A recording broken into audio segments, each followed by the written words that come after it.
Isaorantsika ilainary no ny nanomezany andro vaovao indray amin'izao talata 20 jona 2024 izao ary dia manantitra ny arabo mba ampirarintso antsika mianakavy na ianao eto an-toerana na ianao any ampitan'ny ranomasina amin'ity fandarana miara-manonja MBS Radio Mada ity fandarana zay tsy izoviana aminao intsony ary ny araba moa zany dia araba tsy misy anavahana fa dia ho antsika mianakavy ataontsika araba ny manjaka miadana samy mahazo avokoa ny lafalo hatrany ampita rehetrany zay no ela tombolasy tongo vavy fa raha ny fandehan'ny fandarana moa zany dia misy ny mpisehatra eto amin'ity fandarana ity akoatra ny famakafakana izay hoentina aminao zany eo ihany koa ny fanomezam-baovao maro samihafa trandrahana ireny vaovao reny ny famakafakana arak'izany dia fijerena lalindalina kokoa amina aloha hevitra isan-karazany zay fiditsika zany hoentina eto amin'ny fandarana ho an'ny mpisehatra dia anisany ohatra ny tanora izany tiako Madagasikara avy ao amin'ny distrikany Tsimondranao manakambara izy ireo misy zavatra omanina maromaro ihany koa zay karakarainka dia hoentina eto amintsika izany akoatran'ny izay moa ny andro lehibe ho an'ny anio araky ny efa fantatsika araky ny tetiandro dia miatrika ny fanadinana CPE zany izay miatrika an'izany kilonga madinika ny akamaroany misy ihany koa tanora mbola makan'izany fanadinana CPE izany misy ny olon-dehibe izay makan'izany fanadinana CPE izany ny fiainana tompoko dia fianarana foana ary ny hoe fakana diploma dia tsy misy fetran'io fa ny tena zava-dehibe dia ny diploma ny fatahorana n'Andriamanitra sy ny diploma ny fahendrena zay aloha no voalohany indrindra mihitsy ho an'ny isika izany dia ino moa zany ny karazany fanamariana ihany fa ny CPE dia diploma voalohany izy io ara-panjakana ary tena zava-dehibe tokoa izany fakana ny diploma voalohany ara-panjakana izany fa hoy isika hoe ny diploma fatahorana laina ary sy ny diploma pahendrena zay aloha no voalohany indrindra ho antsika mianakavy tamin'ny maraina teo vao maraina dia efa mitanjo zotra ny ankizy madinika miaraka amin'ny izay mitondra azy na ny zoky io na ny ray aman-dreny io na i dadabe io na i bebe zany andeha hiazo ny foibe-panadinana zay andehanan'izy ireny zany anala ny fanadinana ny zavatra tsikaritra dia tena mbola misy madinika mihitsy ilay ankizy moa zany hiatrika ny fanadinana CPE ary le atsika tena mamirifiry mihitsy satria dia raha ny eto Antananarivo zany zao dia mbola ao anatin'ny ririnina mihitsy ny eto Antananarivo renivohitra sy ny manodidina dia ao anatin'izay atsika namirifiry zay no nahitana an'ireo kilonga madinika miala tany an-trano izay miazo ny foibe-panadinana izay misy an'izy ireny izany fa ny zavatra tsikaritra dia izao ny zavatra tsikaritra dia ny resaka fifamoivoizana eto Antananarivo renivohitra tsy maintsy resahana io satria nahoana hoy isika ilay fifamoivoizana eto an-drenivohitra aloha zany zao ny voamarika tato anatin'ny andro maromaro zay dia vao amin'ny enina sasany maraina dia efa tsikaritra izay fitohanan'ny fifamoivoizana zay zany hoe tena hitanan'izy io dia ny avy any amin'ny periferia zany miditra eto ampovoan-tanàna ohatra ny avy any avaratra zao ny avy any Ambohitrarahaba ny Analamahitsy dia miazo aty Andranombevavadia dia mahazo ny centre-ville dia ny avy any Andrefana zany mazava loatra ny avy any Ambobao sy ny avy any Vato sy ny rehetrarehetra iny ny avy any Atsimo dia ny avy any Tanjombato Andoranfotsy Ankadibahoaka sy ny rehetrarehetra iny miditra makaty Anosy dia ny avy any Atsinanana dia maromaro ao ny avy any Pasapito ao ny avy any Masorivo rehetrarehetra iny sy ny sisa ny avy any Lasora dia miditra maketo an-drenivohitra izany eto an-drenivohitra nefa raha ny hoe ny foibe-panadinana amin'ny CP dia maromaro ihany dia misy moa zany nefa hoe fanehoana fitarainana sy faneho-kevitra maro samihafa ny amin'ny fanamboarana ny resaka circulation raha ny teo mahazo ny avaty Mahamasina dia hiazo ny Analakely Ambojatova nisy an'le fanamboarana iny zany dia efa betsaka moa zany ny teny hoe fa ahoana izy io ohatran'ny voamaikany ohatran'ny to tena enjana ny fifamoivoizana dia mivaly teny moa zany dia hoe ka le vahoaka an'Antananarivo be menimenina foana sy ny sisa fa mandeha ihany io fa amin'izao voalohan'izao fotsiny ohatrany hoe misy tsy fahazarana fa mandeha araka n'izay tokony heverana azy ka izy ary le tokony heverana azy amin'izao dia avy eo nandeha ny fotoana dia mimanatona ny fetin'ny 26 juin zay mbola amin'ny alahady androantsika vao aniotsika vao talata vao 2 jona isika 9 jona mbola amin'ny alahady dia inona ny zavatra nitranga dia aingana ny fananganana n'ireny estrady reny ato Antananarivo renivohitra ato ampovoan-tanàna ato aingana le fananganana estrady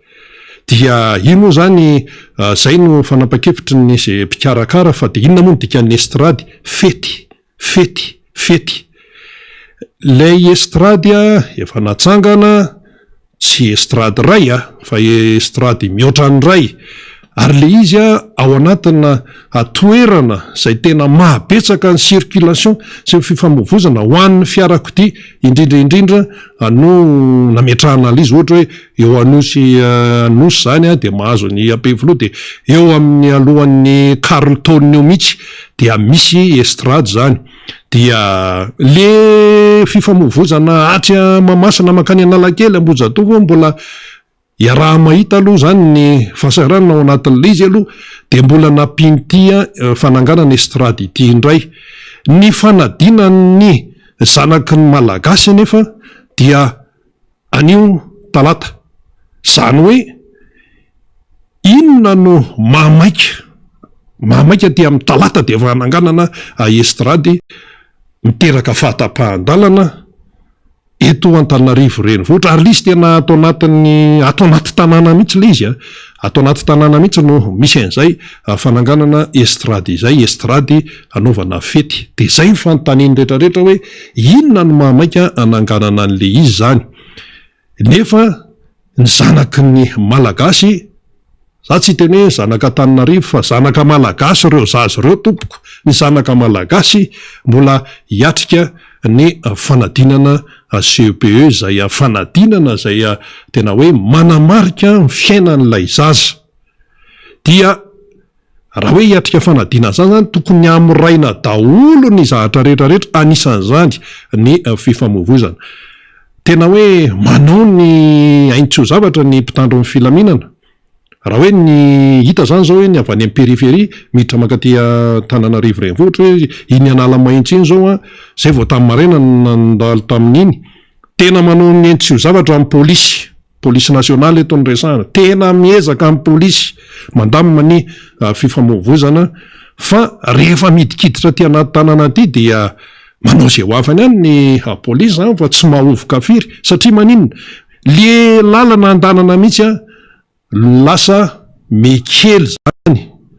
mekely tiana tenenina tsy hoe ny abeany fa ny hoe ny isan'ny lalana zay andanana zany efa fantatra ny famarony ny fiarakodia eto Antananarivo ato anaty tanàna mifamoivoy ato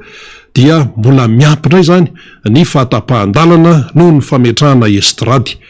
maly efa be dia be ny menimenina momba an'io efa nadilo mihitsy ny sofinay hoe mba resao ao io zao io fa dia ahoana zany raha pitso le CEPE dia ahoana zany ny be dia be mantsy ny mampiasa ny lalana iny zany ary tena hoe anisan'ny atin'ny fampiasana lalana eto an-drenivohitra zany iny avy any amin'ny Carlton makaty anosy iny dia efa mipetraka eo le estrady dia tsisy fiarakodia famezivezozany dia rehefa tsy afaka mandeha zany dia mandeha any amin'ny lalakafa ilay izy ilay fifamoivoizana izany mety hoe misy mahafantatra hoe ary ny déviation na ary fa maro ihany koa tsy mahafantatra hoe aiza ny lalana sy ohatran'izany dia ny fanafodiny dia mandeha tongotra ka zaza hiatrika fanadina ve dia ho rerahanao amin'ny ditongotra an'io tontolo izy a hiatrika ny fanadinana dia vokatra izay a fanapaha-kevitra hafahafa zay a de ataotra an'izay mba tsy hitenenina zavatra fa dia lasa tena manahirana ilay zavatra de mifantaniana zany de ny hoe inona ny mamaika tamin'ny hananganana estrady miteraka fanapahana lalana zay tena fampiasa amin'ny maro zany a kanefa lay fanadinana lay ankizy zany a am'ty talata 1 jona ity fantatsika tsara fa zany fifamoivozana zany tena ain'ny fiainana zany isan'andro indrindrindrindra hoe Antananarivo renivohitra 3 millions mahery eny olona mifamoivoy eto ary izy a tsy hoe raha vao miteny an'izany tsy hoe olona mipetraka eto ihany a fa zay famezivezy eto ny avy any amin'ny périphérie sy tonga eto ny avy any amin'ny manodidina zany eto vangongo eto daholy de nefa le fotoana vanim-taonan'ny fanadinana dikan'izay zany raha tsorina de ny hoe ilay fety ve zany marina hoe fety-pirenena la izy fa ilay afany manana fety amin'ny alalan'ny fananganana estrady hoe ambonimbony kokoa tompoko noho ny fanadinany zanaka ny malagasy fanadinana zay a tena hoe manamarika ny fiainan'ilay ankizy de zao no mba nanontany zany ny resaka teknika indray hoe le izy eny hoe miatrika ny fety miatrika ny fety tsy misy mandahan'izany mihitsy fetytsika rehetra io fety-pirenena io fetytsika menakavy io fa le hoe fananganana estrady anapahana lalana fananganana estrady zany mba jerena ihany fa de tena hoe herinandro meloha an'ilay jour J ve de fa tsy maintsy atsangana le estrady eo amin'ny lalana zay tena hoe famoivozan'ny fiarakodia zany amin'ny lahadiny 26 juin manangana estrady zany raha tena hoe matyanina ino fomba fiteniny sasany le hoe manara-penitra raha manangana estrady zany raha ataoko hoe olona 20 manangana an'io a farafahaelany io adiny 3 de tafatsangana raha hoe estrady adiny 3 de tafatsangana miaraka tena hoe mipetrapetraka tsara mihitsy ary nyfananganana an'ireny misy fomba fanaovana azy aingana fa tsy eo ianao ny iodikodina isaky mimetsika eo ary maninona moa nandeha raha atao hoe asa hoe 4 andro mialohan'ny 26 juin no ananganana n'ilay estrady tsy mety ve zany sa hoe tsy maintsy atsangana io fa andro maromaro alohan'ny 26 juin de fa andeha ampandivalahana sy ampandizina ny vatana za tsy teny hoe inona le izy fa io a dia fomba fisainana sy fomba fijery io a samy manany azy tsy teny mihitsy hoe mampandihinina na mampandihinina satria sacré ty micro ty zany nampianarina zany sacré ny micro mila dinihana tsara sy fakavakaina tsara avadibadika impitony lela vao miteny hoy ny taolo zany ny rasambeatsika ka manahirana le toe-javatra ao anatin'ny lay izy a fa dia tenenina moa hoe ka le vahoaka n'Antananarivo menimenina foana ahoana rizany tsy menimenina ko ny zanany manala fanadinana nefa tapahana melo ao anatin'ilay fitaopanadinana ofisialy eto amin'ny firenena ny lalana izay a tena hoe ampiasaina izany dia lasa mampalahelo ilay toe-javatra ary zany de hoe ahoana ny fomba ny hoe lalatsaina entina manapa-kevitra eto amin'ity fireneny ity lasa ohatr'izay zany lay fantahina ary tena fanontaniana mitombona fanamariana mitombona ary raha zany lazaina hoe tsikera de zay fandraisany zay mandray azy any aloha fa de fanamariana l izy ary tandremo ny malagasy de marary amina zanaka zany marary amina zanaka ny malagasy tompoko ary raha hoe ny hoe hiatrika fanadinana zany dia tena hoe foronina tsy misy aza foronina amin'ny fikarakarany ny ray aman-dreny zany na ny sakafo zany mba atao miavaka kely ny akanjo atao miavaka tsy maintsy natao mafana aloha zany ny ankizy satria mangatsika be ny fitaovana entina manala CP mba tena atao vaovao tsara mandeha tsara ny stylo sy ny crayon sy ny règle ny fitsipika sy ny sisa mba atao mihitsy zany zay apalezy atao zay apalezy lay ankizy manala fanadinana andraikitry ny ray aman-dreny aloha iny fa mampaleza ny ankizy manala fanadinana ve ty resaka famoivozana ny fanjeva eto Antananarivo ty aiza raha ny lalana zay aloha de tsorona mihitsy fa raha hoe miala tia Mahamasina zany ka hoe hiditra any ampivoatanana Analakely sy any Tsara lalàna de atao mihitsy aloha zay fomba tsy andanana am'le iny amin'ny Saint-Michel de mandeha amin'ny tunnel iny atao mihitsy aloha zay tsy andanana any aloha ary raha zao atao de alao mihitsy tsy midikiditra ny Analakely any fa tena sahirana satria mitombo ny lasantsy na ny carburant izay lany zany mitombo ny fotoana mitombo nisy hoa ramatoa zay ny resaka tamin'ny tena hoe zaho izy vao be velantanana taony de ho amin'ny be sarety satria ny taxi be mantsy mihodina ary ambadiky ny Saint-Michel ary zany de mivoaka any amin'ny tunnel any amin'ny sivy sasany izy ny eo amin'ny Saint-Joseph eo Mahamasina amin'ny firy vao tonga ny be sarety amin'ny 12 toy hoe za ve de mitombona ka tsy mitombona aloha izy raha eritreretina am'izao fa rehefa tena iainanao le izy de tena zay no fandehany menimenina ny tany an-trano tara daholo na ny sakafo na n'inona ka ary zay fahatarana zay de miteraka fahantrana de hoe tsy hitanao mivantana zay fa miteraka fahantrana rehefa tara ianao tara lava le izy ko moa misy olona tena matetika fa fiainany mihitsy ny tara lava fa iny tsy resahantsika iny fa le hoe tara noho ny tsy miakina amin'ny tena de manahirana nefa ny toe-karem-pirenena efa tena latsaka de latsaka efa tonga eto ny namana Fanirina Zafy Manantany arabaina ny namana Fanirina Zafy Manantany satria nandritry ny herinandro mahery izy tsy niaraka tamintsika teto noho ny didy aman'andraikitra izay tsy maintsy natrehana moa zany ary tsy teto Antananarivo mihitsy ny namana fa dia kanevana zany dia mifandray foana amin'ny fandarana miara-manonja ary ny vatany sy ny tenany tsy hitantsika teto fa ny sainy sy ny foamam-panany de niaraka tamintsika foana teto amin'ny miara-manonja MBS radio Mandady tonga soa ianao raha Faniry manao ny izany nahazo azo takolaka ianao tany amin'ny sisisisiny tany tany lavidavitra tany tonga de voandalana avetrany ary arabaina roa ary ianao eny ary miarabanao rina sady misaotrana eo ihany koa ny tatana ny fandarana miara-manonja MBS radio Mandady nandritra herinandro mahery zay de misaotra sy miaraba an'ireo namana teknisiana zay manao ny any tsy ho zavatra mikarakara ny fifandraisana amintsika rehetra any amin'izay toerana misy atsika rehetra any na eto anivon'ny MBS Foibe na ny radio Mandady ihany koa zany dia arabaina reo teknisiana zay mifandray amintsika isika rehetra any amin'izay toerana misy atsika tsarakaraka avy any de miaraba atsika ny tenanay tsy tetoko fa noho ny velotena zany de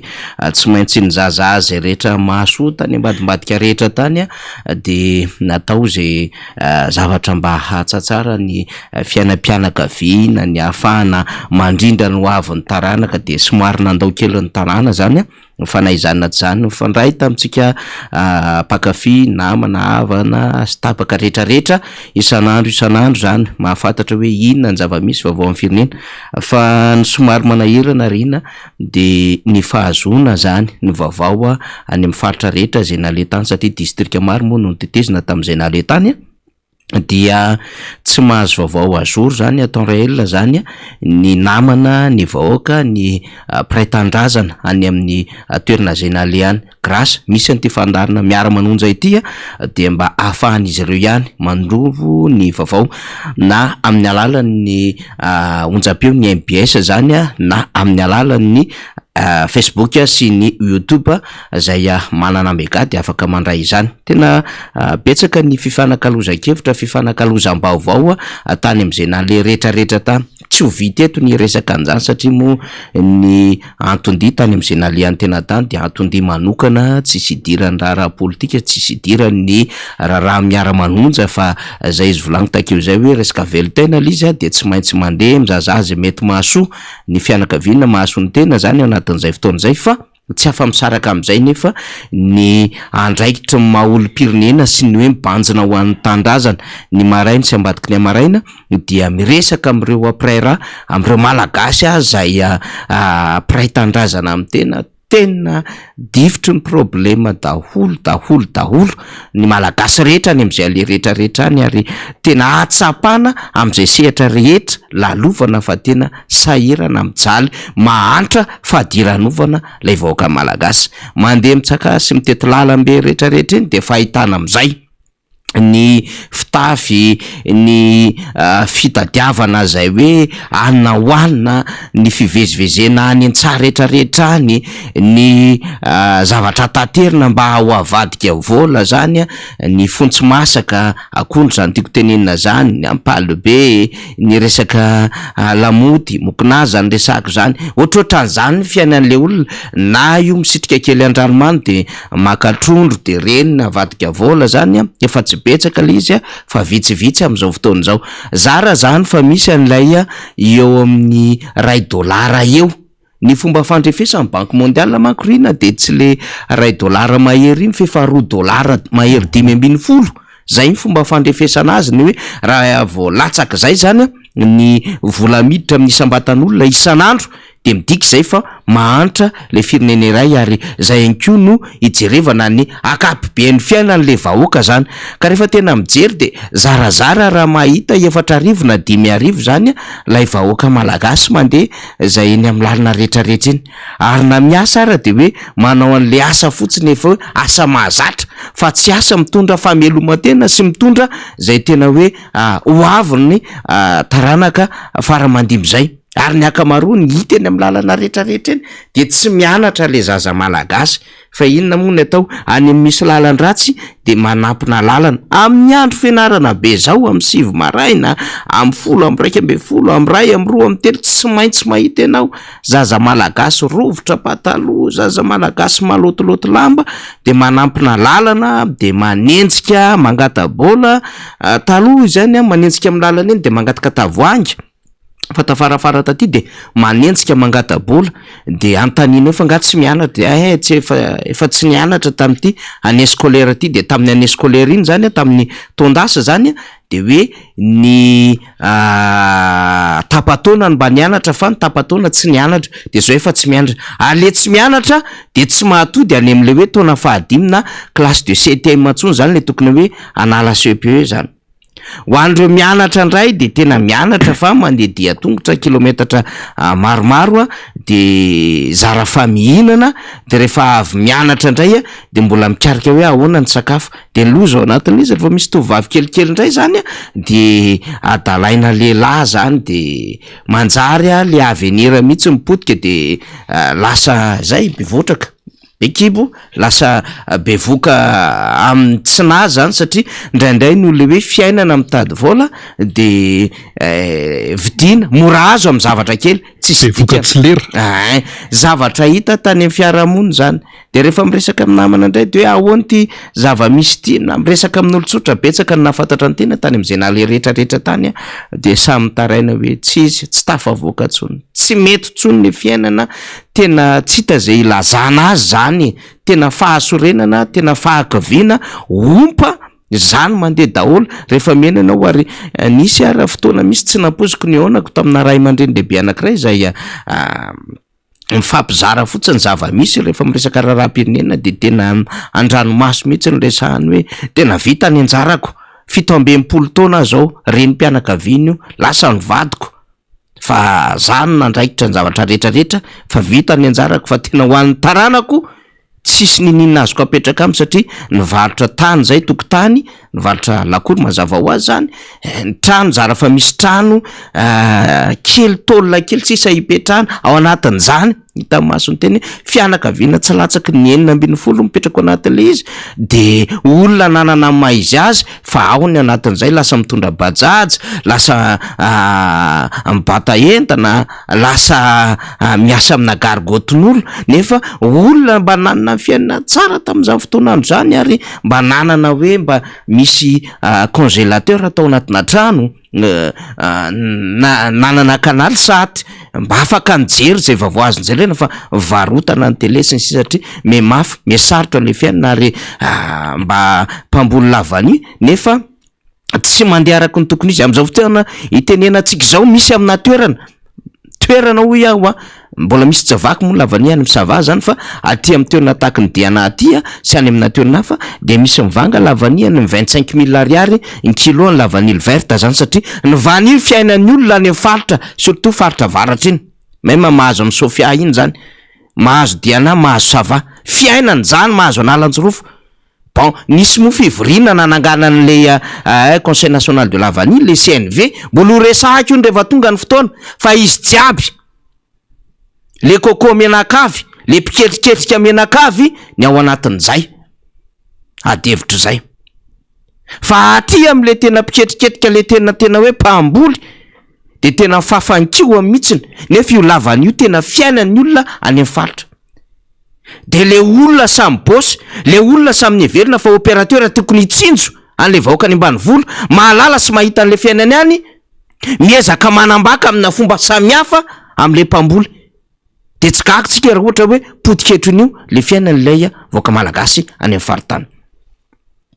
tena hoe potika prix plancher resahana hoe 75 000 ariary fa tsy zany no vidiny mandeha any am'izay efa nisokafany lavany tany am'izay toerana nresantsika ohatra hoe tany Diana tany Ambanja sy ny sisa zany marobe no menomenina am'zany ary mbola hitantsika eo moa satria amin'ny début mois de juillet io rino dia vaky za lavany zany aty Asambava aty Atala aty Andapa any faritra littoral rehetrarehetra iny zany zay afaka satria misy zone efatra le izy fa tena tsy araky ny zava-misy mihitsy ny zava-misy any fanambakana fanapotehana tatsa fanapotehana malagasy fiaina malagasy fa ianao zany raha ohatra zany ianao misabosante kely ny zava-misy eto Andrenivohitra ka tsy mahita an'le zava-misy de trony hoe marina sy ara-dalàna ny ataon'le mpitondra fanjakana mety le ataon'le mpitondra fanjakana fa le voara rehefa mandeha anao zany maneo descente etrondrentriny de mahita phénomène mihitsy hivela an'le zavatra tena maharary tena mampitaraina an'le vahoaka tena hoe tena fafankio an'le malagasy for heureusement le malagasy mamokatra mamboly vary fa zao le production miena satria miena manaraka an'izay le force ahafahana mamokatra miena manaraka izay lay courage ahafahana mamokatra any ambanivolo rehetrarehetra any ka raha ohatra ka tokony avita hektara vitsivitsy ao anatin'le famokarambary le tatsaha anankiray de lasa tsy tody hektara tsony le izy fa amina 1000 mètres carré na 2000 na 3000 na 4000 mètres carré de misy surface zany tany zany tsy voavoly satria betsaka ny problème iainany mandritra n'ilay fotoana amboleny eo ihany koa tsy fahampiana sakafo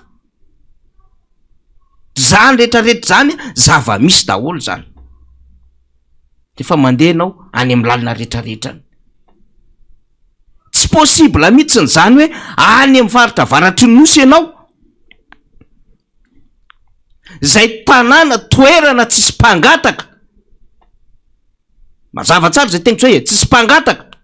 tsisy olona maloto lamba miezaka manadio ny tanàna fa am'izay alianao ianao miresaka aminao iainatr'olona sisany tsy voan'ny olona amin'ny arabe tsy manambola angataka fa manomboka ty amin'ny fiarahamonina rehetrarehetra miresaka ty de hoe tsisy vola mba meo kely mba hinanana efa lany le ankera le ankera e sakafo ampy sakafo zany resako zany tamin'ny alina ohatra mandraina zany ny zava-misy de le mpitondra fanjakana lefa tsy te alalan'zany fa takomana eo anatin'le EPP takomana eo anatin'le CGE izy rina takomana eo anatin'le CSB takomana eo anatin'le direction régionale ahoana ny eritreretanao an'izany bâtiment public trano fitsarana direction régionale ny fitandrona ny fandrimpany lokonao amina lokona UM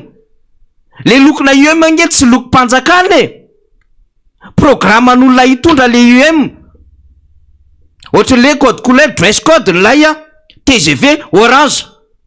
dress code am'le programme mpanjakana programme an'le candidat UM zay tsy tafavoaka le izy navadika plan émergence Madagasikara le izy tsy mety tafavoaka de bâtiment public ave lokonao amina appartenance politique anao taloha ny bâtiment public dia miloko fotsy gris misy azy somary mendrika mavomavo zay fa tsy mbola nahita misy tsika hoe teo ratsiraka de ny lokona menamena ny rano fitsarana lokona menamena tamin'ny lokon'ny Arema ny direction régionale amin'ny police, lokona menamena amin'ny lokon'ny Arema ny direction régionale amin'ny population ohatra, na trano hafa na ny université. Fa nitazomina foana le neutralité tsy amin'ny fomba fandraisana fanapahan-kevitra ihany na amin'le olona mampiasa azy, ohatra administrateur civil izy, mpitandro filaminana izy, mpitsara izy, tsy any anatin'izay ihany le neutralité sy le tsy fampidirana politika eo anatin'ny fitantanana an'le raharam-panjakana, fa amin'ny endriky ny trano-panjakana sy ny fomba fandraisana ao anatin'izany ihany koa dia anisa mametraka an'izany. De hiditra zany ianao de ity trano ity mitovy an'ilay trano Erivato, le building mitovy an'ilay projet Tanamasoandro ny lokony. De inona mampiavaka am'le hoe trano mpanjakana ty trano ty sy le am'le appartenance politika sy le projet an'olona manokana zay mety mampiasa an'le anaran'le UM sy le PM. Mbola UM aloha zany fa tsy le PM. Le couleurs, les 3 couleurs, 4 couleurs mihitsy ny tiako resahana ao anatin'izany. Le misy fuchsia, de misy orange, de misy marron, de misy tsy fantako le loko anankiray fotsifotsy manaraka azy zay. Tsy mety le izy de ambakaina ny any resaka honnêteté nge ny tsy nanaova fanjakana amin'ny fandiby amin'izany. Azo n'Andriamanitra marika Ravalomanana nataony loko maitsomaitso sy mangamanga zany raha tiany natao tamin'ny fotoanandro fa tsy nataony. Ka mahay misy honnêteté ihany eo anatin'izany. Ohatran'izany azony nataony ny fanjakana tamin'ny HVM na nataony ny fanjakana Andriamatoa Zafy Albert, fa ahoana tsy nresanao hoe tsy manana code couleur ny NDD, nanana izy fa nanana ny honnêteté sy mba fatahorany le olona rehetra antondra eo ka mba nametraka kely ihany neutralité na administration sy ny hoe tsy idira amin'ny politika eo anatina administration, ka tsy nyresaka fanendrena na fitantanandra raha-mpanjakana ny amin'ny fomba fandraisana fanapahan-kevitra ihany no ametrahana zay neutralité zay, fa any amin'ny endriky ny trano lehibe zay ahafahana mampiseho fa manana ndraiky mpanjakana itony trano itony rehefa misy olona hiditra ao anatin'izany trano zany. De zany ny tanao any. De ny amin'ny lalana moa mahita ray na roy eo ihany tsy ndraindray, tsy tanao mihitsy inona nidiran'ity CSB2 ty,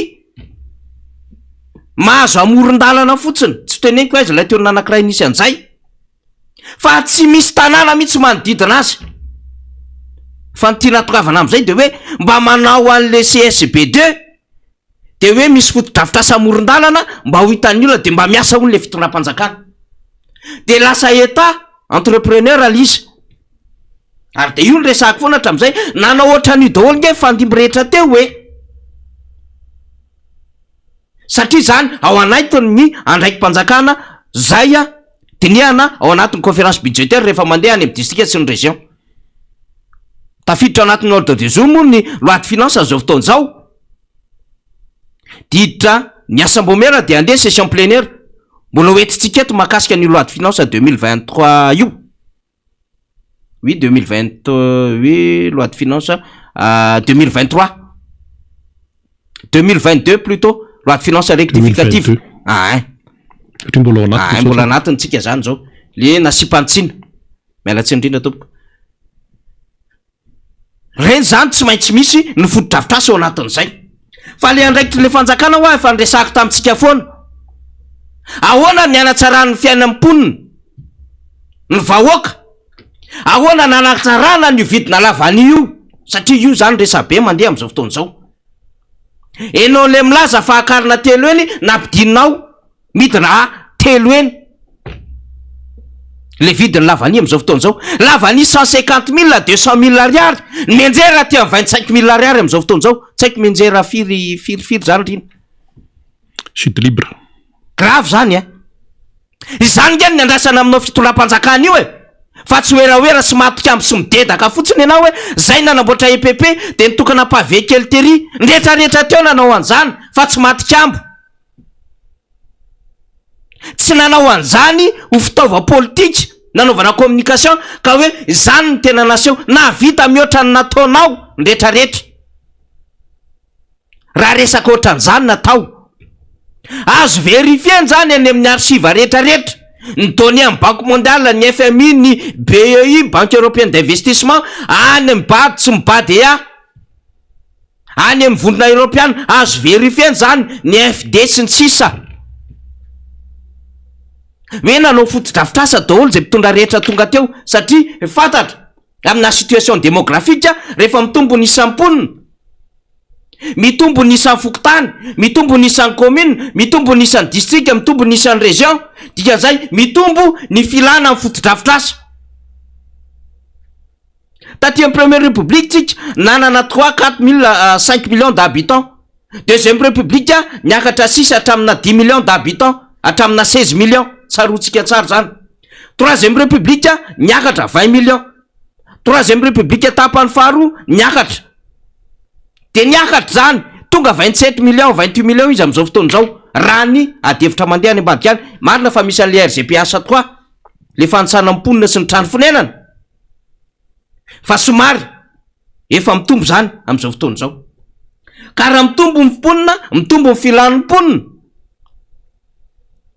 de manaraka an'izay ny filan'ny fotodrafitrasa normal zany, ary tsy maintsy soratana ao lado finance zany hoe mila EPP ty toerana anankiray vao ny foroniny ty fokotany ty, école communautaire no mivadika EPP,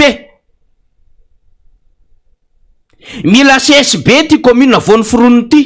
na ity commune ty nandeha tamina commune tary amin'ny grec foana hatram'izay nitsabony zanany. Fa zao efa mitombo ny olona ato amin'ity commune ty 3 arivo izy am'izao fotoana zao, mila CSB. Ahoana ny nataon'ny fanjakana? Tsy maintsy mananga politika ministère zany, ainsi de suite. Tsy maintsy manao an'izany ny département ministérial. De tsy mila filoham-pirenena mitokana zany, fa ministra mahavita an'izany, ny chef de région de fa mahavita an'izany raha anatin'le région ka misy volan'le région amin'ny alalan'ny ristourna, mahavita an'izany ny volan'ny région. De ohatran'izany ny be ny tanàna, fa lasa le filohan'ny republika ny moeraoera am'le izy, de tonga de fafany ohatrany tsy nanao daholo ny rehetrarehetra tany aloha tany, fa izy zany ny mesy vaovao, izy ny tena bandy ny tena milay, mahavita zavatra indrindra mihoatra n'ireo filoha rehetrarehetra zay tena niasa ho an'izany, satria zany de anatin'le filana tadiaviny zany. Loi de finance miresaka an'izany hoe tsy maintsy mampitombo EPP zao tsika, tsy mampitombo, satria zay le conférence budgétaire nivon'ny district sy ny région. Tsy maintsy mampitombo tsika CEG zao, tsy maintsy mampitombo lycée tsika, tsy maintsy mampitombo université tsika, de nanao ny rehetra. Tsy maintsy amboariny ty lalany ty, zay ny dikan'le entretien routier. Tsy maintsy manao nouvelle construction tsika amin'ty lalany ty, ity entretien ty de tsy maintsy ataotsika isa-taona, ity kosa ataotsika isaky ny 2 taona ny isaky ny 3 taona. Tsy maintsy misy caniveau ty, tsy maintsy misy zavatra marobe ny dinihanao anatin'izany, de misy vola nomanina ao anatin'izany, fikojakojana ny lanina amin'ny lalam-pirenena rehetrarehetra, misy ny fond d'entretien routier. Tsy zakatsika manao lalam-baovao na manokatra lalana, tsy maintsy mifampiresaka amin'ny baheritsika, fa misy par bénéficiaire ao anatin'izany. Asa andavanandro zany, fataon'ny mpitondra fanjakana zany, fa tsy hoe mpitondra fanjakana nanomboka tamin'ny 2019 no nanova fomba fitantanana ny raharam-panjakana ka tsy nisy nanao zany, fa izy tonga am'izao fotoana zao no mesy de manao an'izany. Ny azo badona sy amidiny ny ariaro, ny azo ny amidiny am'izany, fa tsy nivoaka mahitra sy tonga saina sy mahalala tokony atao, tsy azo amidy am'izany. Fa inona zavatra tokony atao le mpitondra fanjakana isan'andro? Ahoana no anatsarana ny vidiny lavanila io ka atongavan'ity 75 000 ariary ty tsy ho prix plancher, satria ty matoa natao prix plancher, misy ketrika any ambadika any fa mbola resantsika zany. Iza monopoliser an'io marché io, opérateur iza no mitsikombakomba amin'io sy manabaka ny tatsaha.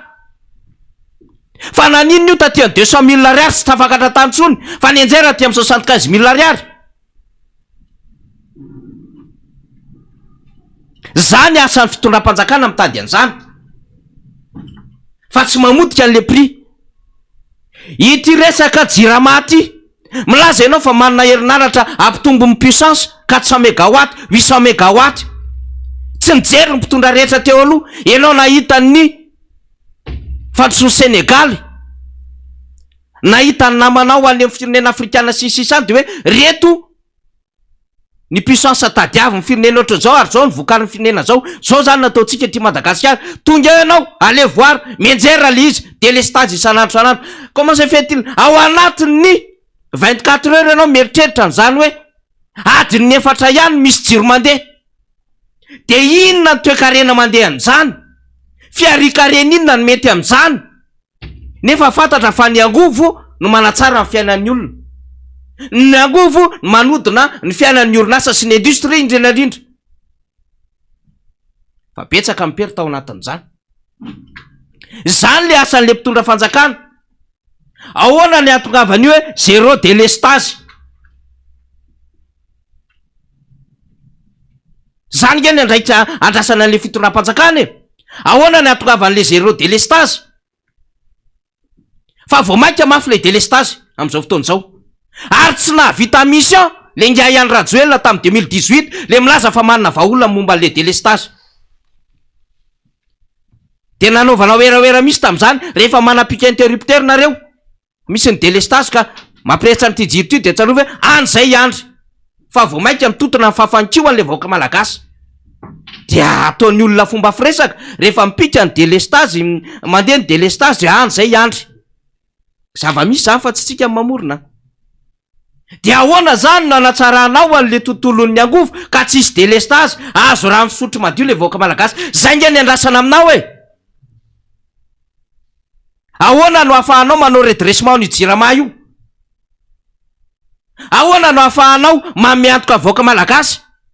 amina qualité de service fa 220 volt ny tonga isa-tokantrano fa tsy 80 na 120 manimba ny fitaovana ahoana no ahafahanao miantso ny investisseur ho avy eto Madagasikara nefa nitolotra amin'ny alalan'ny herinaratra ao raha tsy zarizary ianao milaza fa hanangana orinasa panneau solaire nefa na le sombon'le fil kely am'le panneau solaire ary na le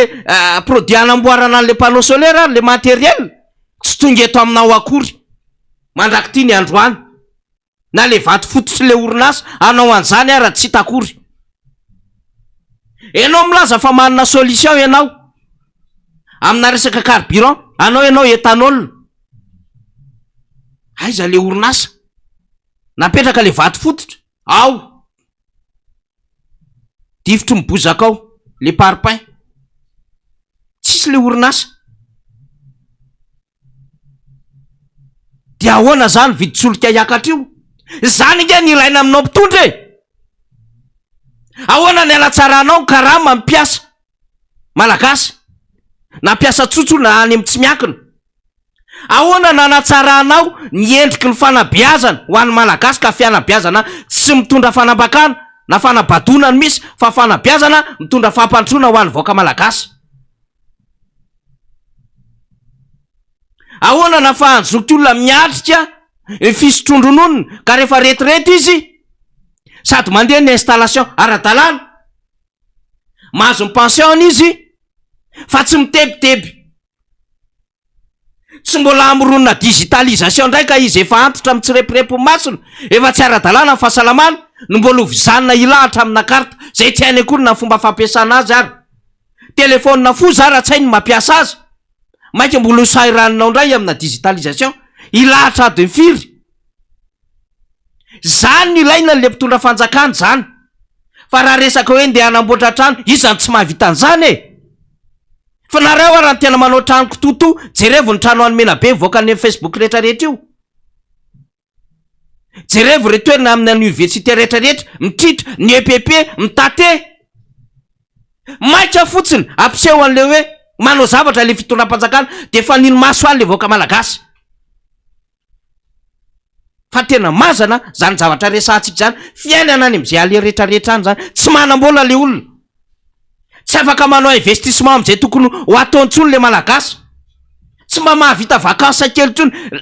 toerana amina 10 kilometra elanela tsy mahavita vakansa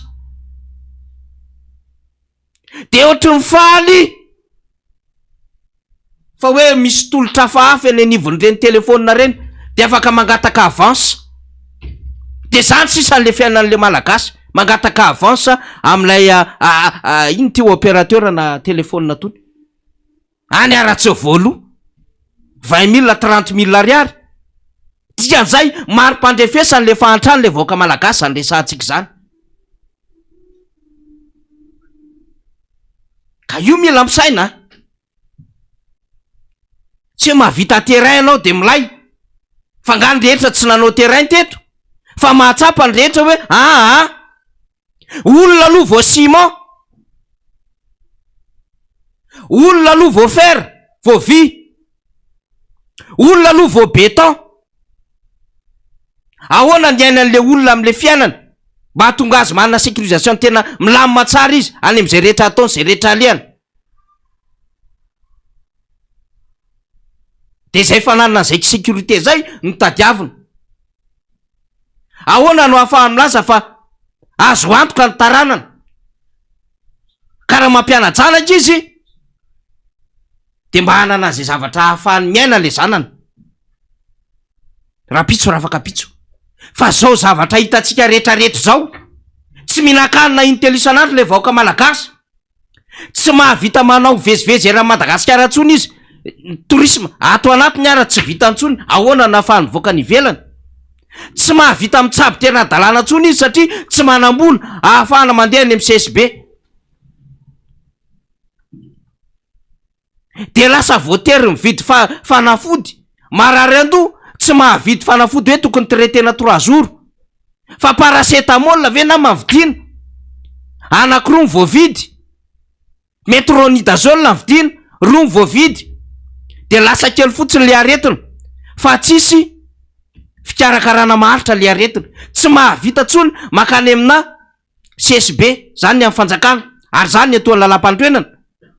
na ho any amina dispensaire ara tsy manana 10 000 francs atao consultation mbotehan'le fitondram-panjakana misy le fiainan'le vaoaka malagasy zany nefa ny andraikitry le fitondram-panjakana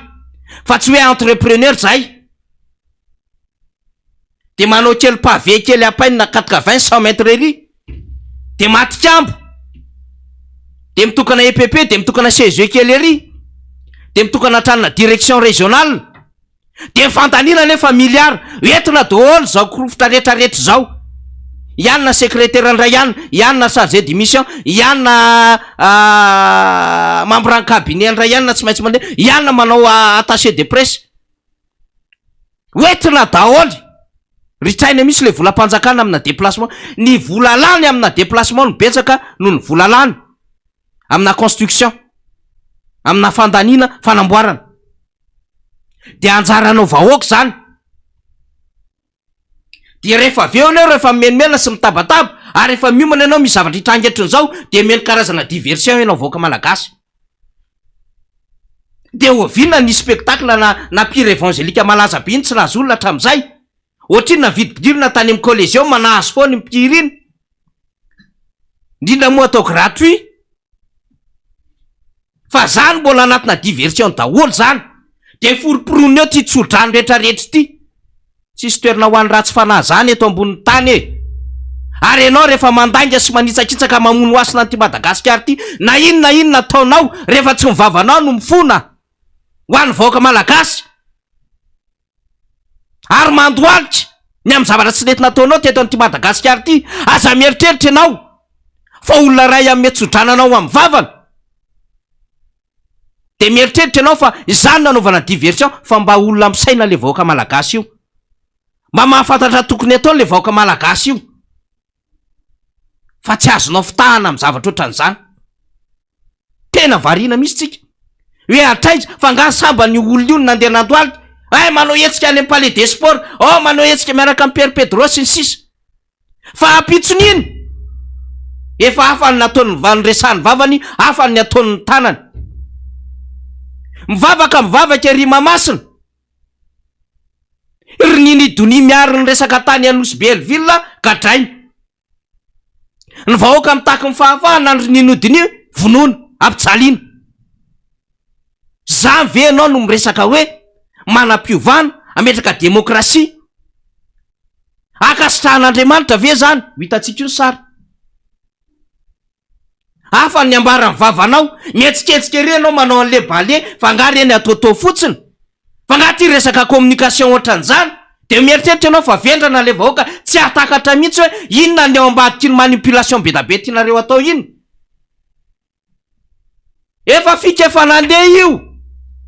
alohan'ny fanonganam-panjakana 2009 nentina tao amin'ny stade gouvernement masina ny olona modina nanao a fitoam-pivavahana tena mpanaovina akanjo fotsy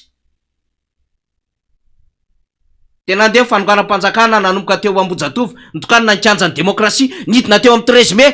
nalatsaka ny raha lundi noir 26 janvier ny 7 février ny taty amin'ny 17 mars kaza mba fanimpanina misy aza mba famitapitaka sy inona varitra saka be lo eto samy tompony tanàna eto mahafantatra tsara mipratika politika anareo fa tsy hoe rehefa hitina mivavaka akoriny de mahita zava-baovao efa nentina tetika eto mpaminany sandoka zoana tony e fa nitondra anakaiza le zoana nambara tety daholo zay rehetrarehetra tsanga tsy amanonona rehetrarehetra zao de manao antsapideranaka de nentina tery amin'ny palais des sports de nianabavy no mikarakara an'io de mody mandoaly kekely eo sisisy mampalahelo zany ve ny fomba anaovana an'le politika sy fomba hitondrana an'le firenena aza mampiasa ny anarin'Andriamanitra mavesatra be zany efa nalala an'Andriamanitra meloha amin'ny fahafantarana ny tahatongava amin'ny baiboly teto ny malagasy ary natahotra an'izany dikany aza ny loha samangilona nijerena ozy izy fa Andriamanitra tampony efa nahy an'izany malagasy tainombo mivadika raha tsisy mandraiky tsisy mangalatra efa nafantatra ny fisiny zanahary sy ny andrina manitra Andriamanitra ny malagasy donc natahotra izy ny fisiny zany na de tsy hitana ara de efa ninony antony mahatonga ny teny no hamasinina ny firenena eto amin'ny kapitale eto amin'ny votany no misy ny vohitra masina mahamasina raha tsy hainareo mampiasa an'le imahamasina ataonareo valanomby kianja my barea zany ane misy dikany daholo zany e tsy zavatra mandendeha zany eto Madagasikara hitsahanao sotoavina ny asina rovany manjaka miadana sy ny tantarany mba hainao ny dikan'izany hoe imahitsy ela fanjaka besakana kianja masoandro tantara manodidina an'ireo lampana orona rehetrarehetra eo trano vola sy ny sisa sy ny sisa anitsahanao fotodrafitrasa tsy mifanaraka amin'ny vanim-potoana tsisy idiran'ny tantara ary tsisy fampidirany ihany ko any zava-misy teto Madagasikara tsy mba niarahan'ny tompony koa ianao satria vohitra misy tompony tanàna misy tantarany ary manaja ny asina sy ny sotoavina de ho adiny ve zany de lasa ianao satria ianao andro alady de ninjakinjaka nanao bale kely teo ianao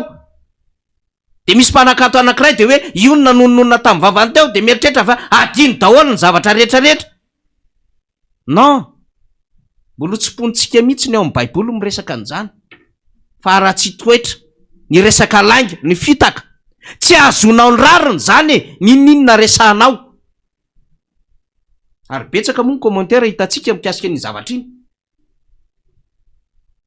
hoe tokony natokana ho an'ny rehetra iny fa tsy ho an'ny mpitondra fanjakana ihany ary nanaovana récupération politique satria raha ohatra ka zay le izy misy tsara le franjeu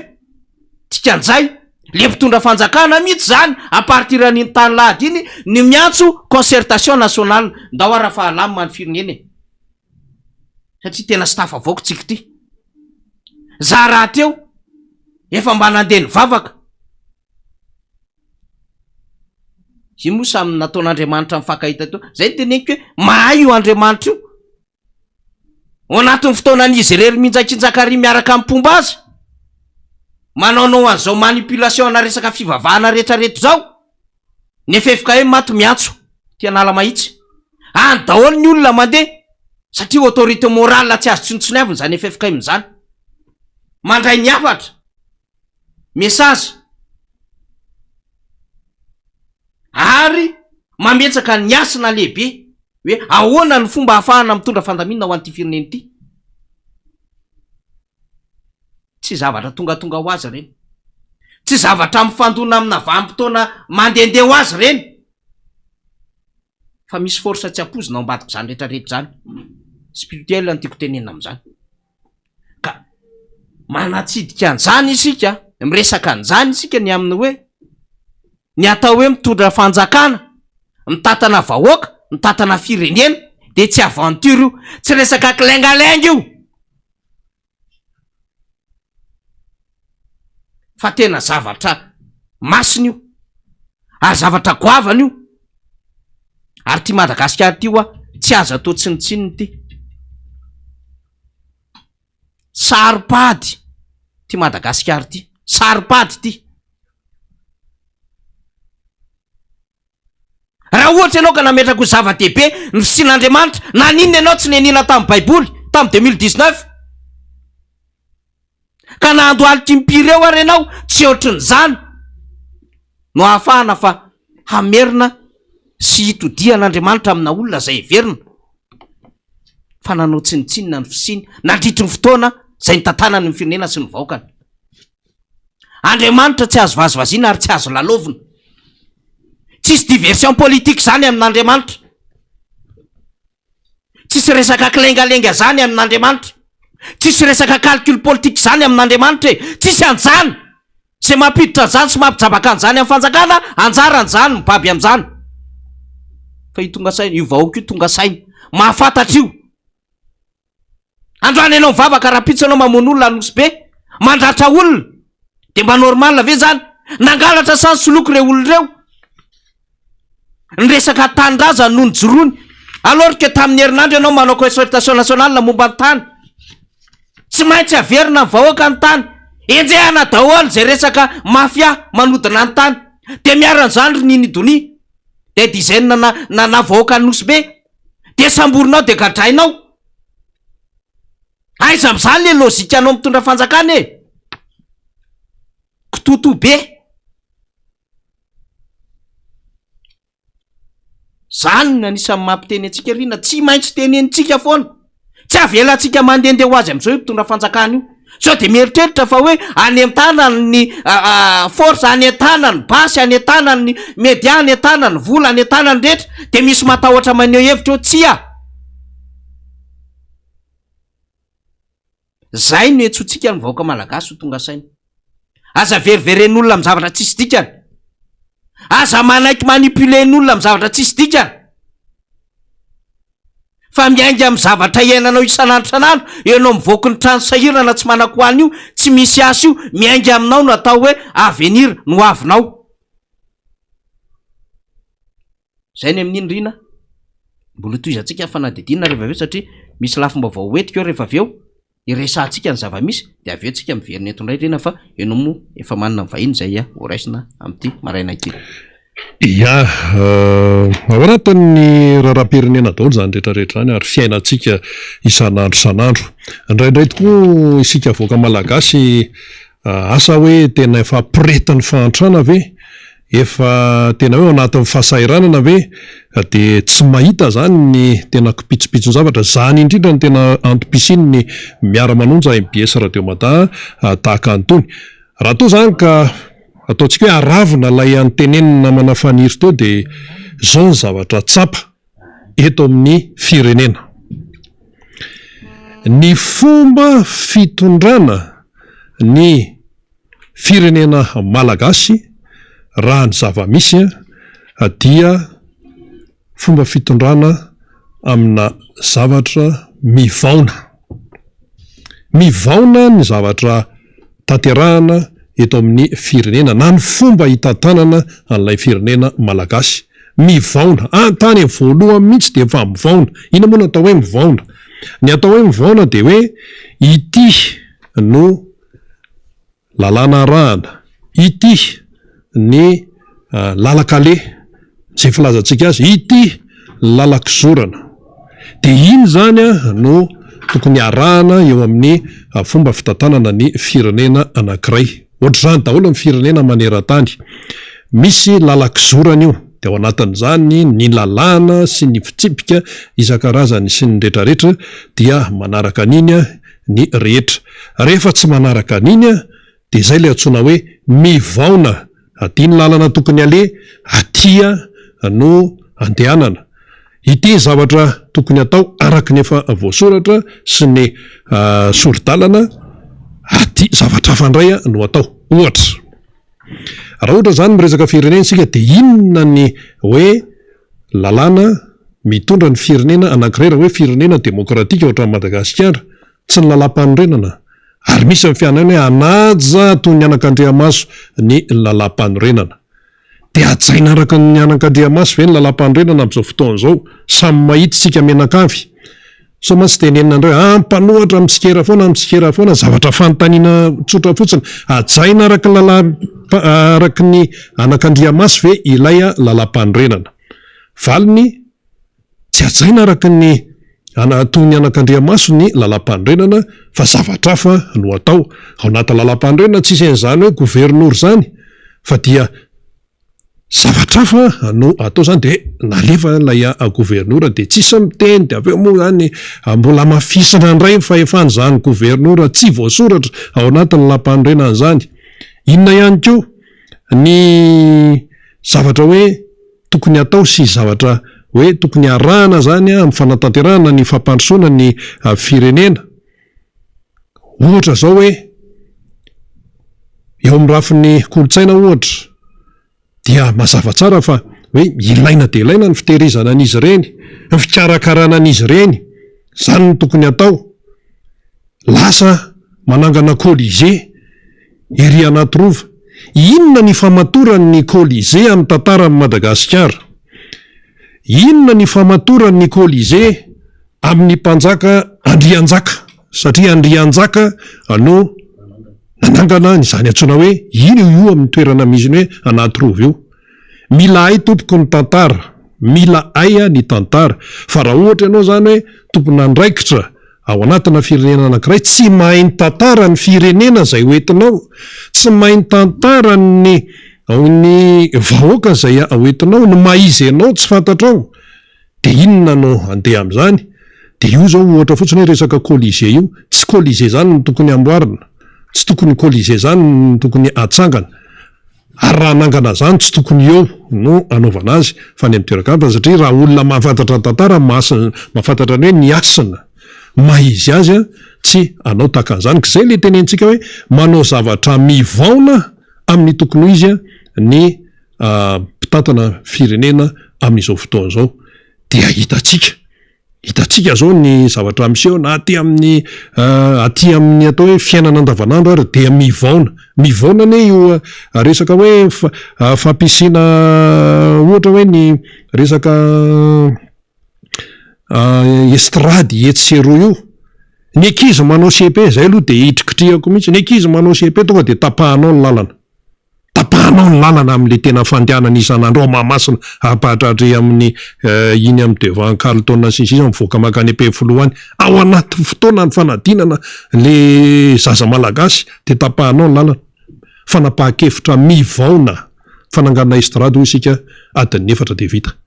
Ko maninona no aty amin'ny talata de efa atsanganao le izy, satria hoe isan'andro zany de anao fety eo de andihy inona de andina, ampandehizina le malagasy efa mantra. Fanalana sorisory, fanalana sorisory ny ray miserana, nisy nanao tononkalo any momba n'io fahantrano malagasy io, mbola hoetiko eto manaraka. Eny ary, zay ny tsezatseza-tsiaritra fanohizana moa zany ny tenenina manafaniry teo, fa efa eto ny mpisehatra avy ao amin'ny distriktan'ny Tsimondrano, tanora tiako Madagasikara. Miarabanao reno. Ya, faly miarabanao Rina Rabe, de faly miaraban'ny vahoaka malagasy izay manaraka zao fandarana zao koa, na eto an-toerana na nareo any ivelany any. De eto koa de miraro soa andreo ankizy manala fanadinana androany. De faly ny tenako tafaverina eto amin'ny plateau anareo eto indray. I Rivinandrianina zay Gentima amin'ny Tsimondrano zany Rivinandrianina fanondroany tokoa anao zao raha tsy diso any miakatra eto amin'ny plateau ny MBS Radio Mada ato anatin'ny miara-manonja tonga de fanontaniana avy hatrany zany atao hoe réaction à chaud. nanahoana ny fifamoivoizana avy any Atsimon-drano miditra eto? Tena enjana ny alatany zao a tamin'ny fito sasany etsy Tanjombato a de hoe tia Nosy-Patrana amin'ny fito sasany, zany hoe adiny tamin'ny sivy kely mahery teo tonga teto adiny ray sasany zany tsy haiko hoe noho le lapiazo ve no mahatonga an'izay sa no inona zay miteraka an'izay embouteillage zay misy antony fa tena enjana be ny embouteillage amin'izao. Teo moa nisy an'le hoe resaka raisin'ny ben'ny tanàna teo le tsy haiko andrakandrana sa tsy fantatro zay tena natao am'le fitondranan'le tanàna zany fa de mbola tsy ahitana vahaolany mihitsy zany hatramin'izao ty embouteillage ty, ny kilavadavaka mameno ny arabe ankehitriny. Zay ny tsezatsehatra tsy maintsy noresahana iny fa miditra avy hatrany tsika amin'ny votoatin'ny resantsika i Rivonandrianina amin'ny mahatanorana aloha, amin'ny mahatanorana fotsiny ahoana ny fahitanao ny resaka sosialy zay mitraika any amin'ny tanora amin'izao fotoan'izao, tonga de afaka resahanao isaky ny lohahevitra zay tianao resahana izy araka ny efa nomaninao tonga de omenanao avy hatrany ny sehatra azy. Eo amin'ny resaka sosialy zay tena hoe hita zany tena hoe iainan'ny vahoaka ankehitriny zany ho anay tanora zay nanivon'ny fiarahamonina eny zany tena anisan'ny matsapany zany hoe tena hoe fiainana ara-sosialy zany. Raha tsy teny fotsiny tsika zao afa-tsy ny hoe jiro tapaka zany, zany jiro tapaka lavy zany tena be dia be ny sehatr'asa tena voakasika zany amin'izao. Raha adiny 4 fotsiny ary isan'andro ny jiro ny tapaka efa perte be zany ho an'ireny mpanao cyber,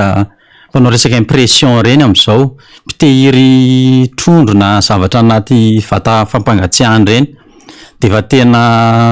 perte be ho an'ny vahoaka le miaina zany zao zay zavatra zay mpanotrika atody. Mpanotrika atody zao de efa be dia be zao tatoatiny hoe maty ny akoho kely sy ny ohatry zany amin'le tsisy an'le fanafanana an'le zareo iny. Fa no manaraka an'izay koa ny resaka vidim-piainana io moa tena mampikaikaika be atsika mihitsy io vidim-piainana io hoe fa nahoana de tena ohatr'izao zany ny vidim-piainana amin'izao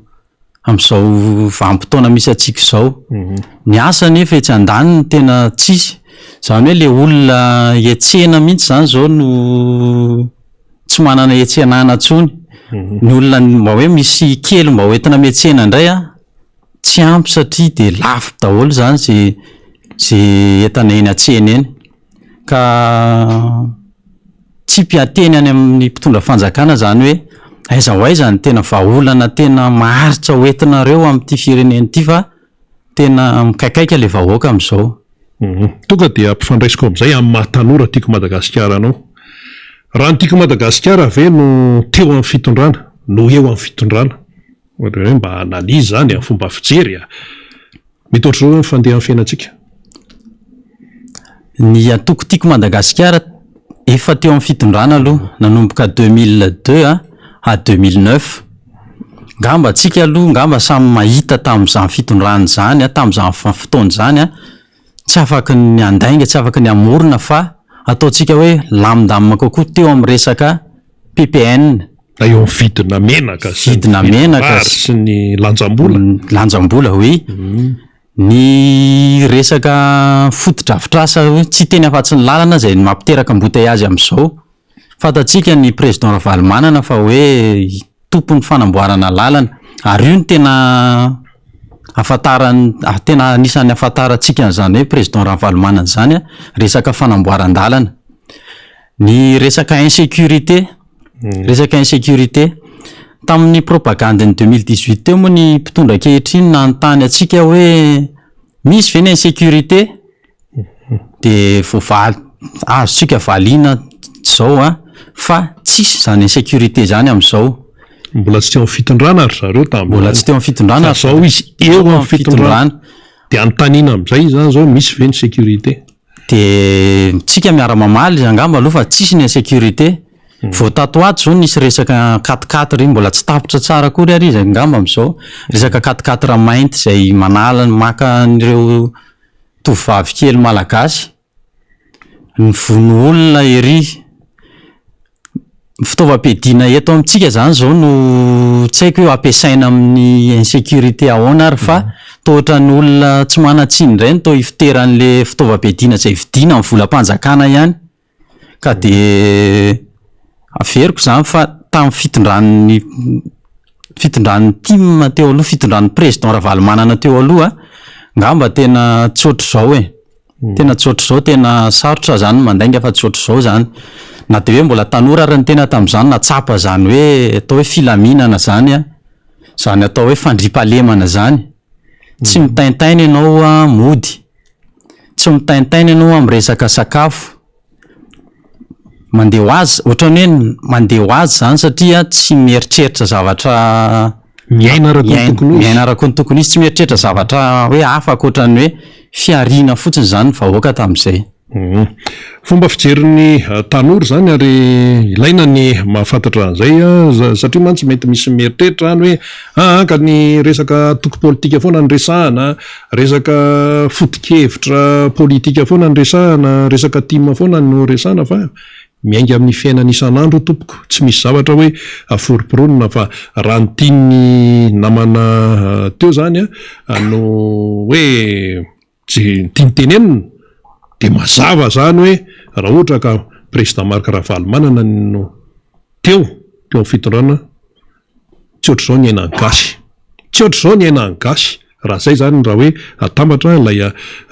isy io zany fiteny le hoe raha mbola misy koa farany tsy ho foana akory ny fanantenana, ary zay no hoe tena hijerena ny vahaolana amin'ity firenena ity satria samy tompony tsika mianakavy. Akoatran'ny izay manahoana ny fahitanao ny resaka fangaraharaana eto amin'ny tantanana ny firenena teo zao ifaniry nandeha tany amin'ny faritra avaratra tany izy de niteny hoe tsy tonga araka ny tokony izy ny vaovao any amin'ny eto Madagasikara, tsy tonga araka ny tokony izy any amin'ny faritra zany, avy eo indray na misy vaovao tonga ary any tsy mangarahara, tsy fantatry le vahoaka amin'ny zato isan-jato ny tena zava-misy. Ahoana ny fahitanao an'io? Fomba fijeriko an'le hoe fangaraharana zany aloha tena manahirana ihany satria raha tsy teny fotsiny azy zao afa-tsy eo amin'le resaka fanondranana volamena ry, le 73 kilos fa elaela ihany iny moa zany fa hatramin'izao mbola tsy mangarahara tsina le izy de mbola ianao zao maolo-pirenenanao inona zao mba fantatrao momba an'ireny? Tsy mahalala ninina makasika an'iny afa-tsy ny hoe 73 kilos zao de hoe lasa nanina ny ivelany any, lasa ny ivelany any de hoe ahoana ary ny toyany tokony hiverina eto amintsika ireny nefa de tsy fantatra hoe fa tavaverina ve ahoana ny resaka fitsarana makasika an'iny, iza daholo le olona voakasikasika zay tsy fantatra vahoaka malagasy zany, ary matoa mbola miverina foana zay resaka hoe 73 kilos zay eny amin'ny fiarahamonina de mbola tsy mazava amin'ny olona zany le izy, mbola tsisy fangaraharaana zany eto amintsika amin'izao na resaka fanomezana vaovao fotsiny ara ho an'ny vahoaka de tsisy fa tsy haiko hoe kononkonononao ve le izy satria misy olona ve lehibe ao voakasikasika le raharaha de zay fangaraharaana zay amin'ny resaka sehatra rehetra mihitsy zany no manahirana satria rehefa makasikasika olona lehibe foana ny raharaha eto dia tsisy fangaraharaana mihitsy eto fa de kobokobon'ny zareo samy zareo ao le izy. Inona ny fiantraikan'le hoe tsy fahafantarana mangarahara ry? Ny fiantraikany aloha zany ho an'ny vahoaka aloha zany tsy maintsy ho any amin'ny vahoaka foana miantraika le vahoaka mihitsy. Fiantraikan'izay any amin'ny vahoaka zao zany lasa ohatrany hoe tompotrano miony zany ny vahoaka, lasa taintaina foana koa zany izy amin'ny resaka fiariny satria tsisy fangaraharaana mihitsy zany eto satria raha ohatra zany ohatra hoe mpandraharaha fotsiny amin'ny resaka volamena zay atao hoe ara-dalàna angamba misy an'izay eto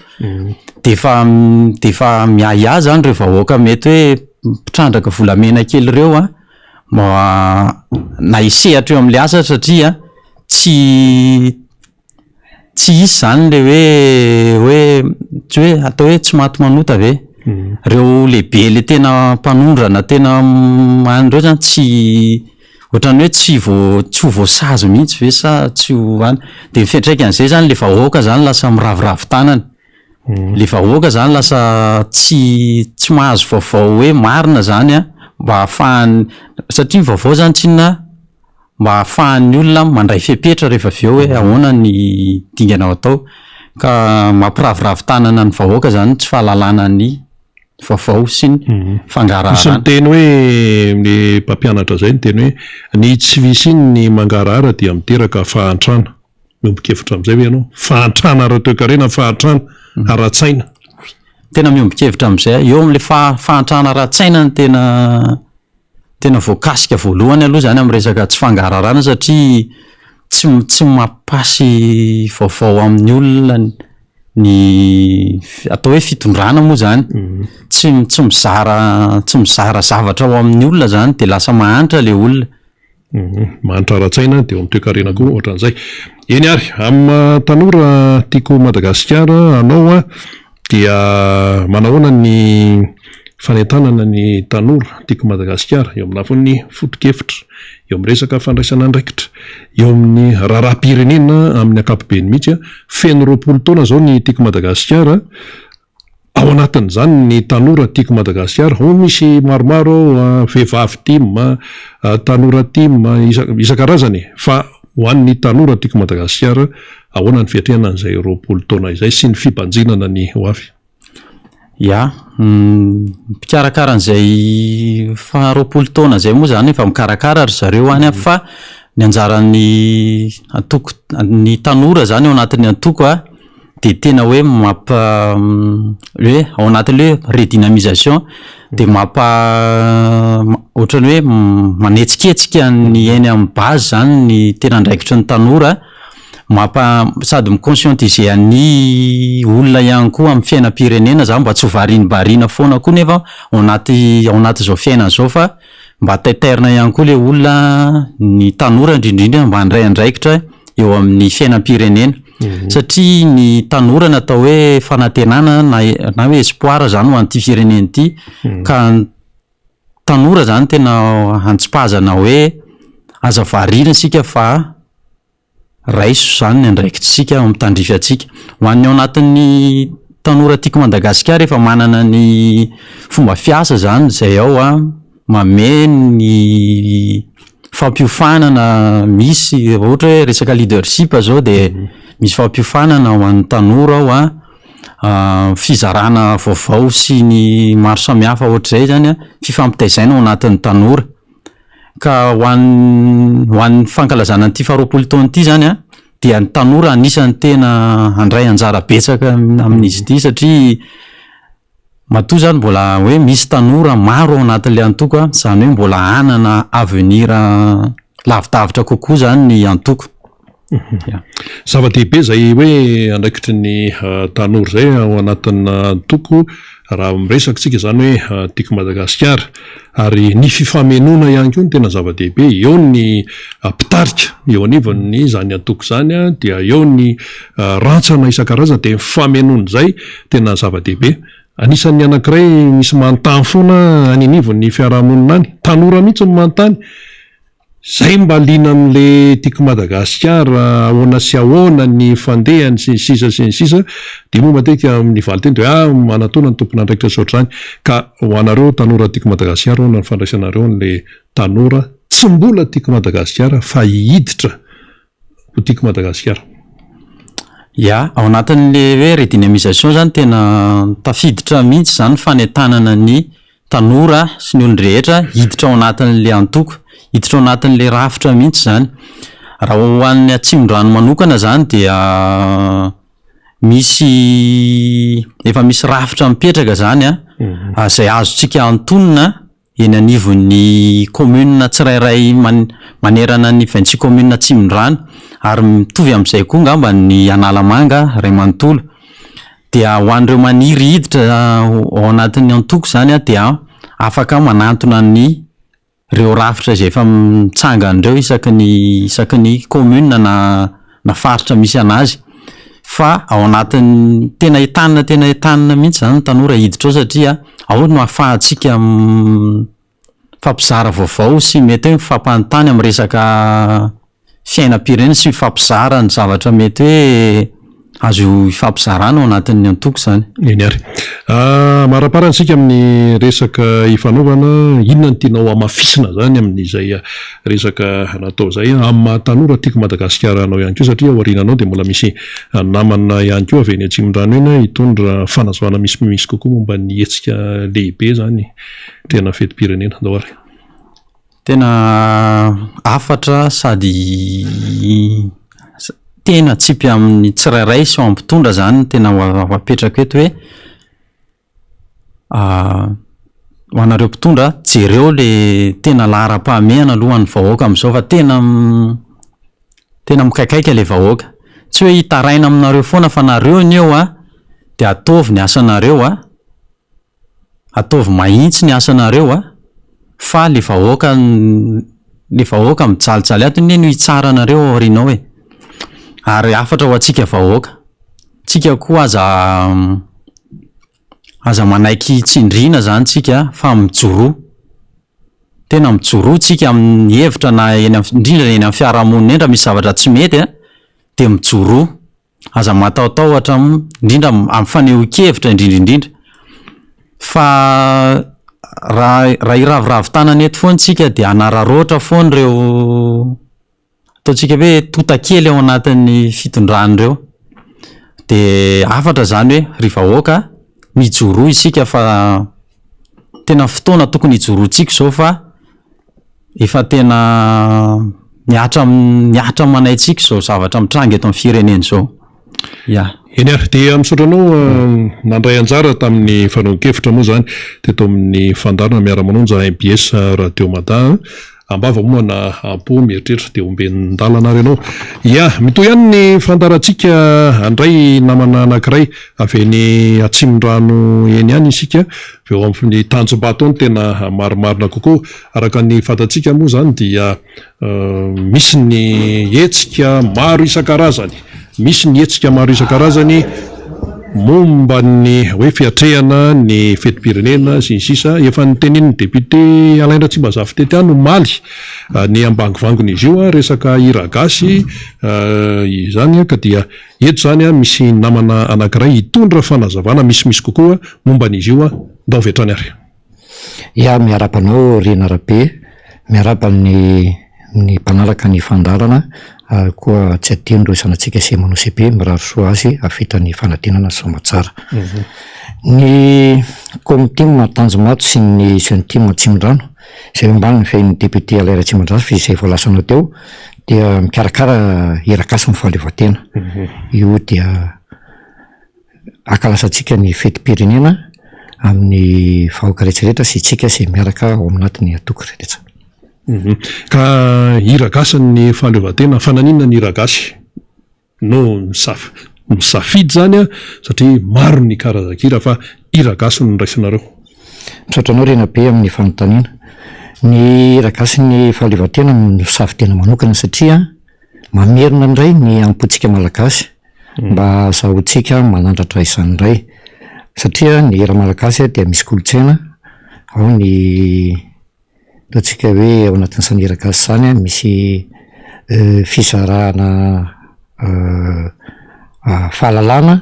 ary koa amin'ny mahakolotsaina izay dia misy fampitana fahalalana anatranatra. Manahoana ny fandehan'izy io zany zao satria izay zao no tena mahaliana ny olona ahoana no tsara ho fantatra ary.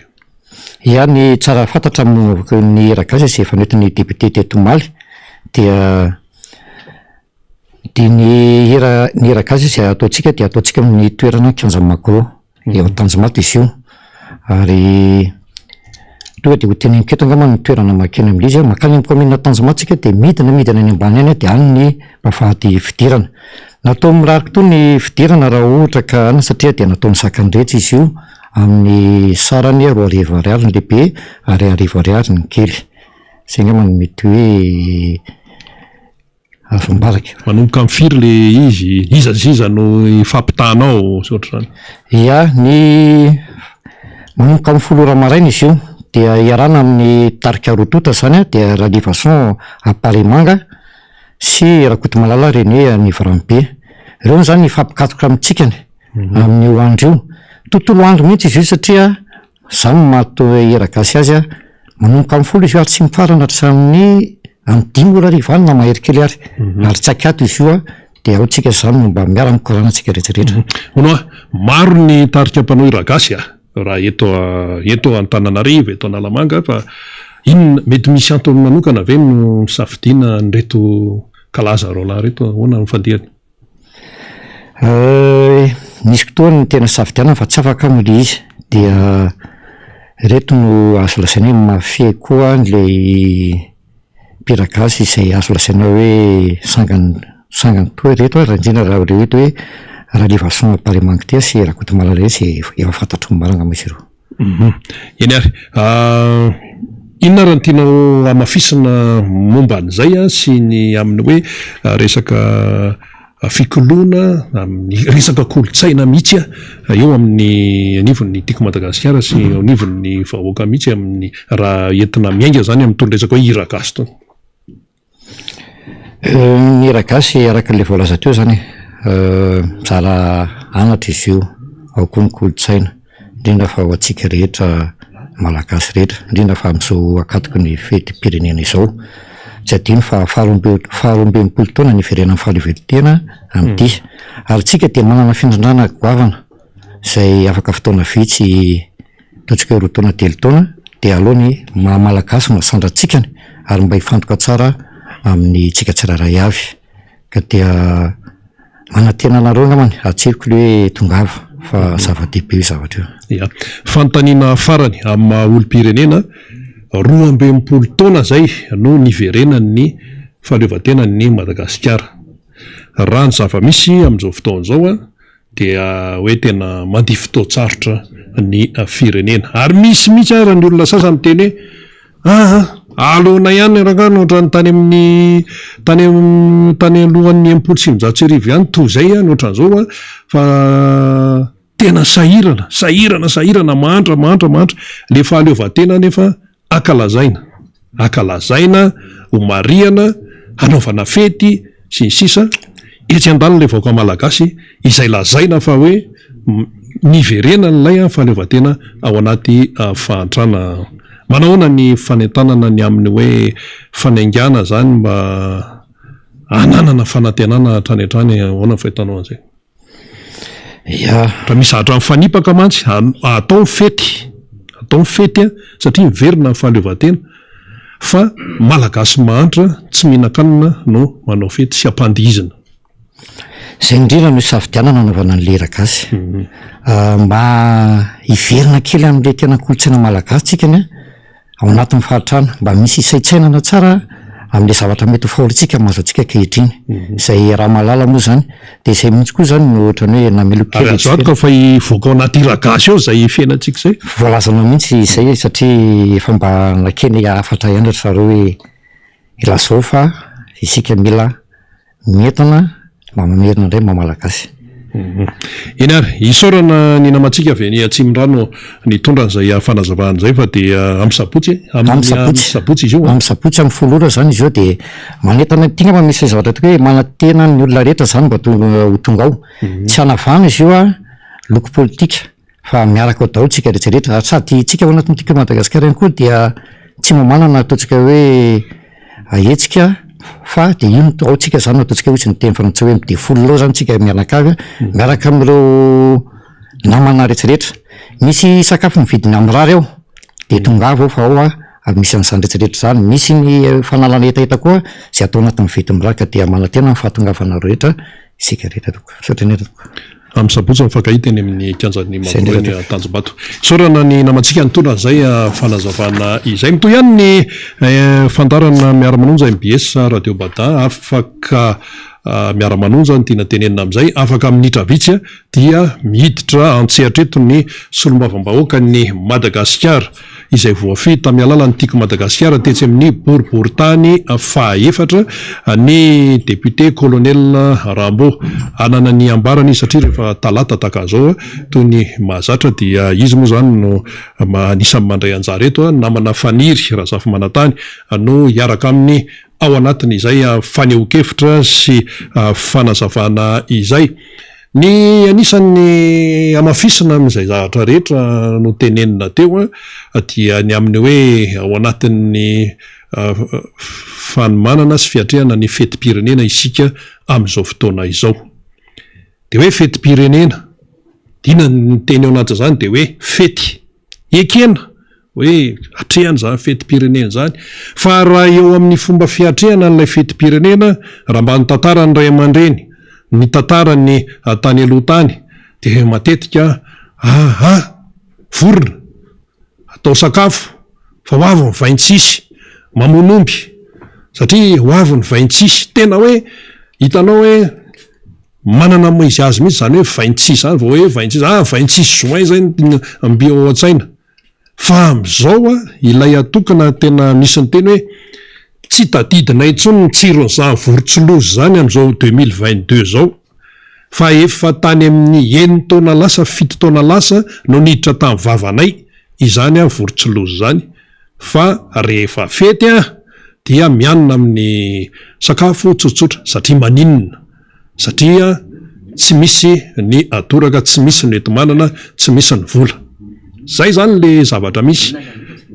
ka ny fiatrehana ny fety am'ty de tsy araky ny mahafety azy satria fety ao anaty fahasairanana le izy fety ao anatin'ny tsy fananam-bola de izay zany no azo hitarafana ny atao hoe hirahira sy etsy roa zany raha ny eto Antananarivo no jerena zany hoe fanalana sorisory noho nylay fahasairanana dia misy etsy zany ny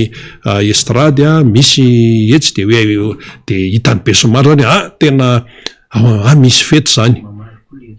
ka hoe fety entina analana ny sorisory ary fety iny zany dia miserana fa ny foto-kevin-dehibe aloha zany ao anatin'ilay izy de hoe fetim-pirenena zay aloha zany zava-dehibe zay hoe niverena ny fahaleovantena fa rehefa fetim-pirenena tahaka an'izao zany dia ao anatin'ny tsara mihitsy ny fisaintsainana mila misaintsaina mila mieritreritra tsara ny olo-pirenena tsirairay fa ny olona tompoko rehefa manamarika ny fetim-pirenena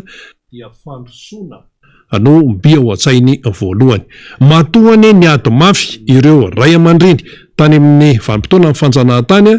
mba iverena n'ilay fahaleovantena satria Madagasikara efa tany naleotena matoa ny ady mafy ny ray aman-dreny tao anatiny izany vanim-potoana ny fanjanahantany zany dia mitao an-tsainy de mba hoe Madagasikara manana maizy azy tsy tratra ny taingim-bozina intsony fa ny zava-misy amin'izao fotoana zao de mbola lasa be dehibe ny rajakom-bazaha lasa be dehibe ny tatao hoe tsy manana n'ilay fitiavan-tany razana intsony fa efa zavatra hafa mihitsy no ao an-tsainy zavatra hafa no ataony lasa tsy manana lanja intsony ilay Madagasikara nefa zany hoe Madagasikara zany dia manana ny asiny zany tena hoe nandany mondro kely ireo ray aman-dreny tany aloha-tany tsy hanonona anarana eto fa be dehibe betsaka ny namony ainy betsaka ny hoe tena very fananana sy ny atao hoe fahavoazana noho ny fitiavan-tany razana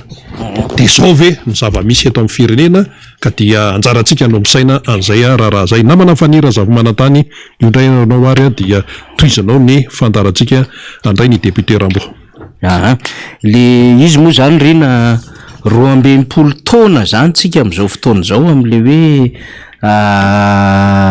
niverena ny fahaleovantena isika efa nanana fahaleovantena fa rehefa tonga le zava-misy iny manko le tsy ain'le rangah iny tsy mahita tarakory le rangah hoe eo vinona nisy an'le fidarofana an'le rovan'ny Manjakamiada na de taiza amin'ny frantsay no nidaroka azy zany tsy siain'le olona zany fa ataon'ny fandiso daholo ny daty ara asa firy amin'ny 20 ny teneniny fa izy tsy miresaka 5 na 4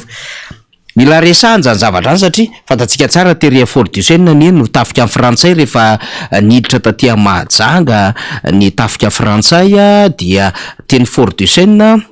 no niantrana ary zareo de teny no nidaroka ny rindrina anaty rova zay tao anaty rova ny mpanjaka Ranavalona fahatelo tamin'izany fotoanan'izany de avy eo nisy délégation-na malagasy niezaka nandresy lahatra ny mpanjaka Ranavalona fahatelo hiditra amin'ny fanaovan-tsony lavolefina hanangana saina fotsy tatara zany fa mialohan'io de efa nanana ny fahaleovanteny antsika amin'ny fiandriany antsika ary niaraka tamin'ny tany be renosy izay miparitaka reo zay le hoe Îles Éparses niaraka tamin'ny tany be amanjatony ny isan'ny renosy miparitaka reo fa rehefa niraisy ny frantsay Madagasikara de nampidiriny reo de rehefa satria nandalo tanatohatra maro be tsika sous protectorat tafiditra tao anatin'ilay anisan'ny communauté niaraka tamin'ny frantsay rehefa tonga ny taty amin'ny 27,700 rehefa navotsy ny frantsay nataony référendum sinsisa dia nysotomondrareo lay nosy miparitaka zany fa tsy naveriny taty amin'ilay tany be anisan'ny ady zany tamin'izany fotoanandro zany tamin'ny be resantsika ty Madagasikara zany fa efa niaraka tamintsika tamin'ny tany be ny Madagasikara zany reo nosy miparitaka reo zay le efa nanana ny fahaleovantena antsika ka tsy feno ny fiandrianina sy ny fahaleovantena raha ohatra ka mbola misy sombony tany zay anjarantsika sy ny fahefantsika tsy afahantsika manapa-kevitra sy tsy azotsika eo an-tanantsika endriky ny tantara zany resantsika zany mba ho tsarony androany moa zany CPE de mino isika zany fa ny resaka tantara fototra lehibe ho fanorenana no avy ny taranaka satria raha tsy mahay ny tantaran'ny firenena ahoana moa no atokisanao mpitondra fanjakanao nefa na ny tantaran'ny firenenao raha dadabe tsiranana lazainao fa tamin'ny nitondra tamin'ny taona 27,700 tanoany tena olona tsy mahay tantara no miresaka an'izany 27,700 andro vitsivitsy taorina nietsiky ny 13 mai no niongana teo amin'ny fitondrana ny filoha Philibert Tsiranana fantatsika tsara zany tantara zany dia taorinan'izay mazava ho azy efa tsy nitondra izy fa sy taty amin'ny 27,700 satria misy an'ilay mpitondra amin'izao fotoan'izao manko ny teny an'izany tamin'ny adevitra hoe eny avoloha iny de hoe tany amin'ny andro ny dadabe Tsiranana taona amin'ny taona 27,700 tanoany de ozy tsika ndre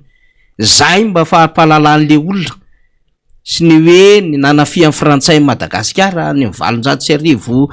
7,700 tanoany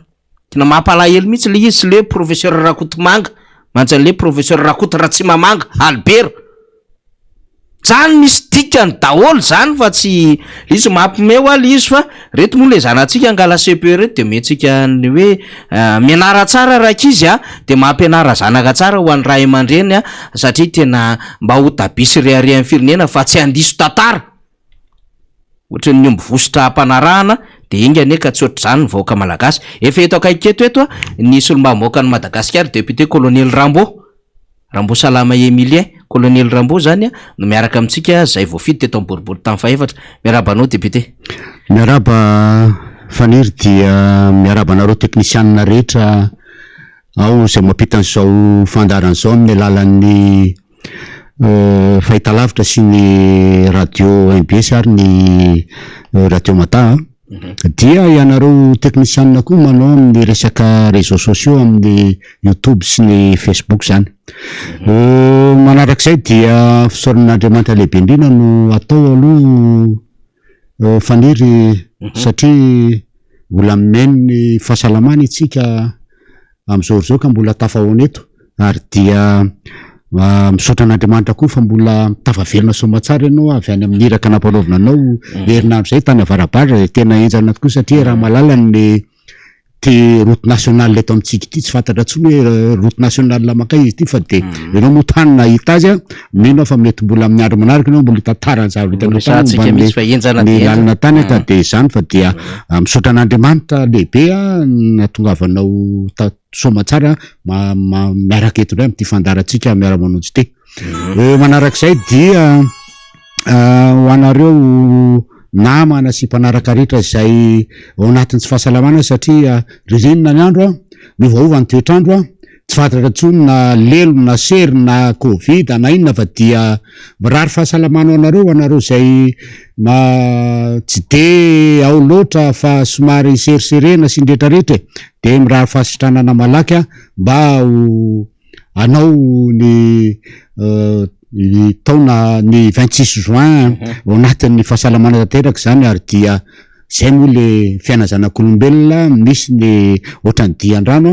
dia mirary natanteraka ho an'ireo fianakaviana manana ny lavo tamin'ny inerinandro iny a dia zay le fiaina zanak'olombelona ohatrany dian-drano izy io a ny lasa aloha tsy miverina ary ny mandeha manaraka ihany ka dia tombo-dalina ihany andrareo reny fa disitra sambola de ka de mirary fianonana feno anareo manareotra manao kokoa ary betsaka mihitsy ny telefona fanira ary tsy ty tsy ho araka tsony fa de ny eo amin'ny boribory tany faefatra moa dia efa tonga eto ny solombavamboka anareo colonel Rambo zay efa nampifantarina taminareo fa nanao iraka nomeny filomarika Ravalomanina iraka tany amin'ny faritra de tavaverina somatsara rehefa nentinareo mbavaka de tonga etondray anao zao fandarana zao fa dia kokoa be de be ho anareo tamin'ny boribory tany faefatra eto amin'ny 2 foko tany a mandrafitra zany arrondissement izany torak'izay koa nareo any amin'ny vakina karatrany a zay fandehanana karakaran'ny fahasalamana moa dia nareo amin'ny faritra district any Betafo iny nareo miteraka Anjanapara teraka tsara asina teraka nareo Iandremasitena indrindrindrindra nareo milalam-baovao sy miarina rivokely Apahatry Masy Ambatony Kilasy indrendretra any amin'ny frontiera ny mampifandray amin'ny vakina karatra sy Faratsihoany a any Marifangady sy Ambatony Kilany dia kokoa be dehibe satria fantatra fa de tena miondana ty miara-manonjy ty mihitsy nareo satria araky ny teninareo hoe ao amin'ny miara-manonjy eo no nahitanay any vaovao asy mety hijerenay hoe ahoana fomba hitondrana ty Madagasikara ty amin'ny manarak'izao a iza ny olona tokony hitondrana ty Madagasikara ty satria fantatra mihitsy ny fahoriana am'izao fotoana zao any amin'ny any ambanivohitra any am'izao fotoana zao maika fa rehefa kelikely eo zay hitangana de hitangana noho ny zavatra hitranga eto amin'ny firenena inona zavatra tsotra be a tsy maintsy hiakatra ny petrôly io a de hitantsika eo mifandehany hoe makaizy io fa de ho resahana ame-dalana eny fa de fa miteny amin'ny vahoaka ihany hoe raha izao ny fahaseranana de mampiomana antsika ako zany fa dia mety ho avy roa enino zao na avy telo enino zao ny fahaseranantsika eto a afaka kelikely ary tsy ho ela satria tsy maintsy hiakatra io petrôly io ary raha oharina amin'ny vidin'ny petrôly avy any ivelany zay tsy mety hitovitovy am'izay ny petrôly eto amitsika satria toerana ray ihany nakany an'io petrôly io a na ny avy any ivelany na ny eto amitsika fa mety le qualité fotsiny mety samafi azy satria raha hiteny fotsiny hoe resaka essence zao a de ny olona ny essence misy karazany telo fa ny atsika de l'essence anakay 100.95 ihany a de eo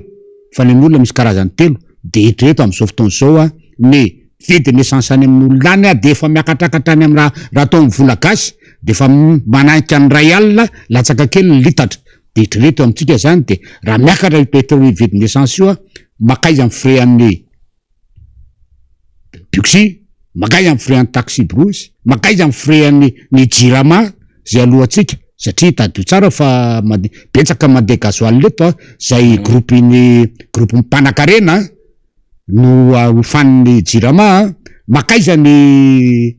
vidin'ny siramamy sy ndretraretra zay mampiodina andreny masiny reny sy ndretraretra mamindreny courant reny eo fotsiny alohatsika hatram'izao tiako tenena am'izay de zao hoe ainty io raha manonja avatorony salaka ry malagasy fa tsy ho elo io zavatra io de fa hiakatra de eo tsika mifampitady eto hoe tena samy marina moa izy ty mba nisy nombana anao hijery an'izany ve ireo mpitondra roa hoe ahoana ny fomba hiparevana zany zavatra zany mba tonga malagasy mba hiaina ohatran'ny olon-drindra fa tsy hainao anatin'ny tebitevy tsy hainao fahasahiranana lava zay angamba no azo ampidirina kely amin'iny namana faniry fa de fa fa anatiny ihany le izy Député Rambo efa natsidika teo ny hoe nisy lalana nandehavinao tamin'ny nandehananao tamin'ny faran'herinandro teo zany tany amin'ny faritra Antsinananosy zany de tato Brickaville ny andraikitra moa ifampizarana betsaka ny zavatra mila dinihana eto amin'ity fireneny ity de anisany nandray anjara am'le hoe titratra ianao tamin'ny Brickaville tamin'le etsika ho fampihevanana isin'ny fandriampahalemana isin'izay hoe famelana ny lasa izay zany nandritrindreny tena angamba hoe ny raharaha 220 mialatsy indrindra no nanamarika an'izay fionandehibe tany Brickaville zay tiany sary titratra Brickaville izy io tamin'ny faran'ny herinandro teo zany andro ny fandriampahalemana izy io sy ny filaminana de tany atoerana ianao hitatsika amin'ny sary reto moa zany ny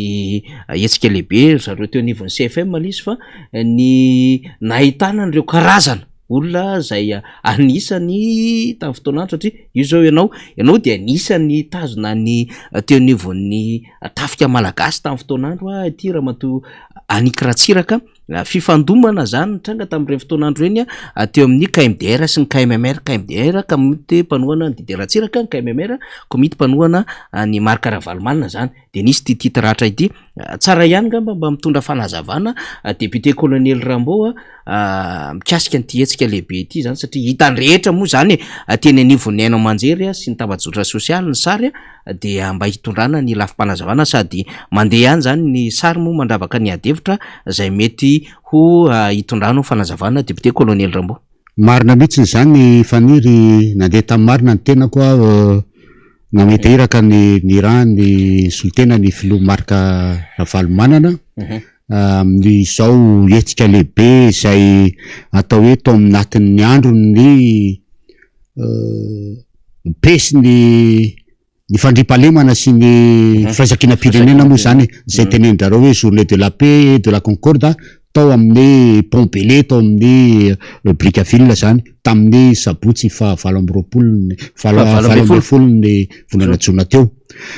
marina tokoa zany satria tao anatiny teo amin'ny toerana tokoa zany de nisy ny tena hoe fifandonana sy tsy fankazahoana-po tamin'ireny tao hoe vokatry ny valim-pifidianana tamin'ny 2002 reny zay ny fanana ny filoha rotota moa zany de ny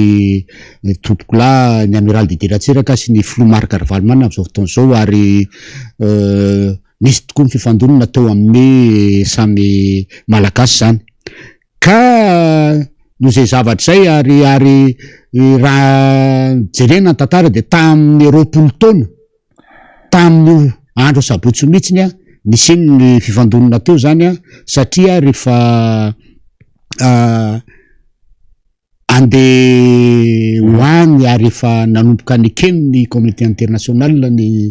filoha Marc Ravalomanina de andeha hoany amin'ny fahatrina de teo nisy ny fifandonana tao amin'izao tamin'ireo samy miaramila zany ka tsy hiverina am'izay tsy hanao fotamandry hoe inona zavatra tranga tsy indretrarehetra fa miaton'ilay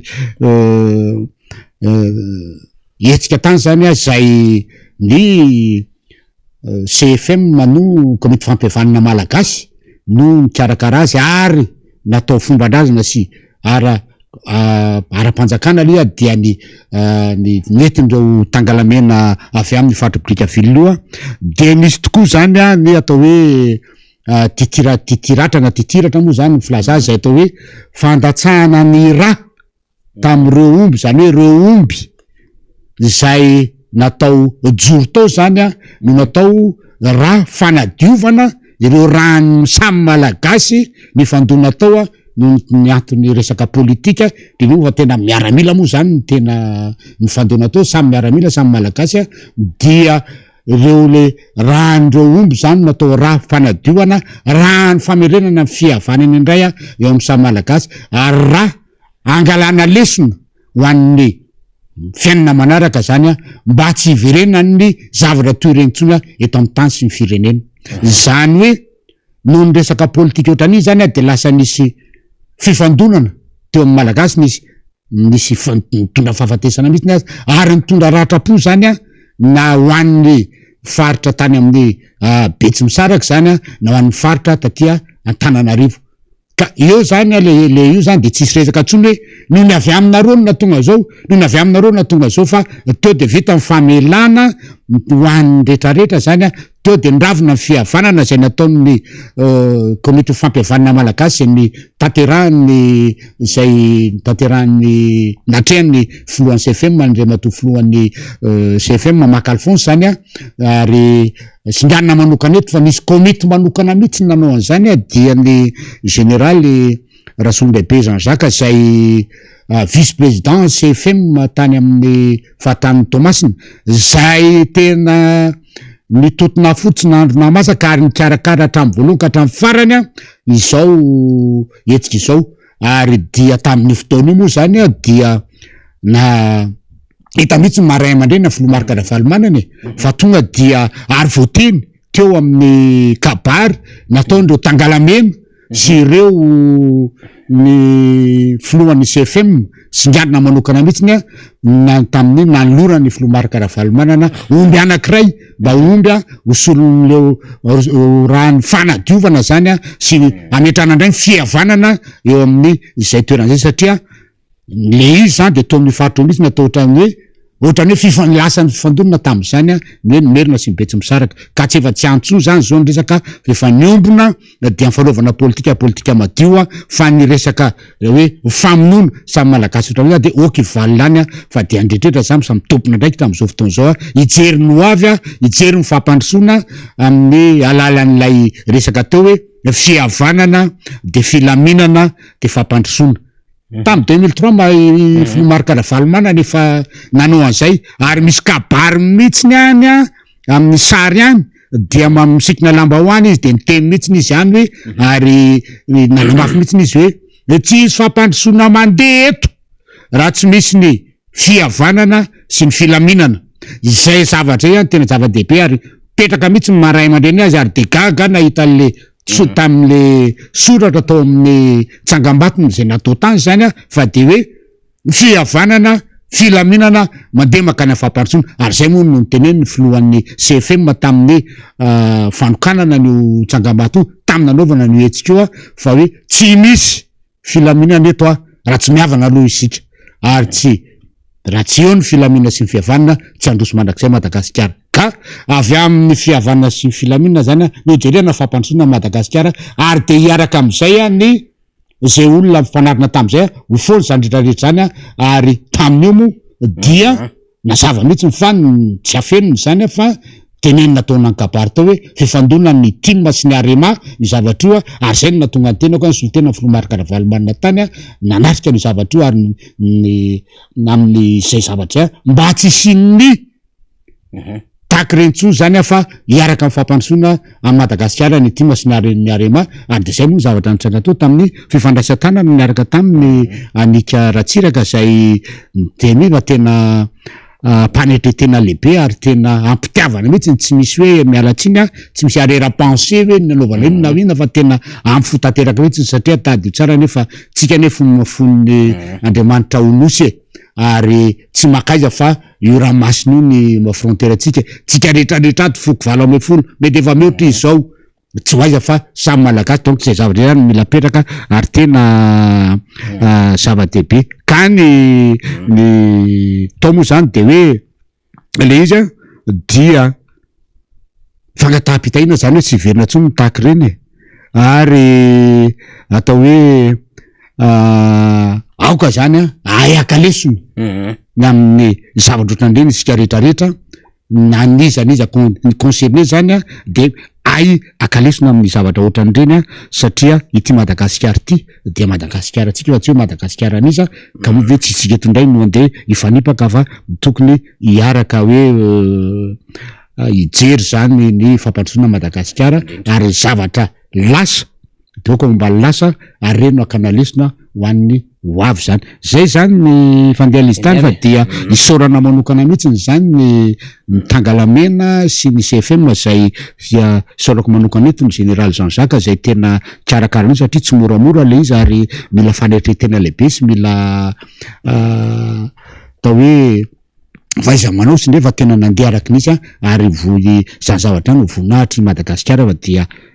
averiko zany fa dia tena mipetraka mihitsy ny maray aman-dreny Filomarika Ravalomanina tany ary izy rery any no flo voateny to amin'io zavatra io ary te de nisorany ny filohan'ny CFM sy ireo tangalamena rehetrarehetra tany ny tamin'ny hetsika natao Filomarika Ravalomanina satria nandeha soloteny izy tenanay isolo azy am'izany re hetsika ireny ary nanolotra an'izay koa zay omby zay atao hoe raha zany ho fanasana ny fery sy ny ratra rehetrarehetra tam'izay fandona samy malagasy zay.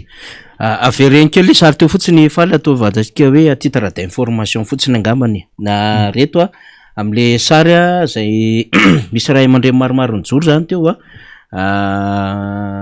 ao le sary faly vetivety fotsiny tsara manko mampafantatra an'le izy tsy ty fa le reo zany reo zany ny général Rabe Mananjara membre ny CFM de eo akavanany le mitana satroka ny vice président Antananarivo amin'ny CFM de monsieur Andremora Santas William niaraka tamin'ny tany satria tamin'ireny fotoana chef de région tany izy de monsieur Mangalaza recteur an'université any Thomasina tamin'ny 2002 ary membre ny CFM izy de eo moa zany Rakoto Malala na Ribe izay raha malala fa président ny FEDEP eo ny cadre politika dia ny général Saranazy ministre des travaux publics tamin'ny 2002 hatramin'ny tamin'ireny 2002 reny de tena nyteny mihitsy izy hoe na ny vato anankiray tao amin'ny tanàna koa nisy nanongotra dia Oliva Rabe membre ny CFM dia ny avy amin'ny Islam de avy amin'ny Silamo reo zany aloha no tao tamin'ny membre ny CFM ary matoa olon-dehibe be dehibe ohatran'izao tonga de hita mihitsy zany hoe ny tena niasin'ilay fampihavanana zany ary io zany natao mihitsy hoe fampihavanam-pirenena voalohany satria laha araky ny fahafantarako azy dia andeha mandra-pavitan'ny mandany zany raha ro CFM reo dia anao zao zavatra satria tadiko fa nisy fifandonina ne tany Ambilomagotra tany avaratry Ambilibe nisy fifandonina koa ne tany Pevomanga tany Tuliary ary misy koa ne tany amin'ny sud-est sy ne donc sy zavatra zay zany ametrahana mihitsy zany hoe efa vity zay rehetrarehetra zay mihitsy farambola hitana zany zany ka mbola zany miainana de tsisy fampandrosoana vita ito satria resaka fiatsaram-belatsiny betsaka fa de tany zany de tena hita mihitsiny ary za moa zany de nahita mihitsiny zany tam'le madame Anike Ratsiraka atao zany naretanana everika monjomonjo fa de tena fa mitsikitsiky mihitsiny izy nandretana dia hoe tena mifo zany ilay famelana ilay fihavanana fa dia to samy mafantatra zany rehetra hoe tsy misy di hoe tsy ranona diso fa tonga de hoe lasa mombany lasa fa dia ny hoavy iarahana mibanjina zany zay ampandrosoana Madagasikara sy hamafy ny fihavanana izay zay zany ny fandehan'izy ary ny namin'ny io zany de fomba malagasy nanaovana an'izy satria tadio fa tsika malagasy dia malaza amin'ny resaka fihavanana zany ka de tsy maintsy zay mitondràna an'ilay hetsika tany zany le titiratra tany zany tena zava-dehibe reny satria reny tena hoe vokatry ny fo reny le hoe tena tsisy lonilony tsisy alahelo nitranga tamin'ny faranenanty io satria fantatsika tsara ny zavatra nitranga 20 taona lasa zay raha iny toerana iny haitsika tsara ny alohan'ny Brickaville misy any Ranomafana koa enjana ny zava-nisy tamin'ny 2002 de nisy an'iny Brickaville iny teo amin'ny tetezana teo fantatsika fa nisy barrage tamina conteneur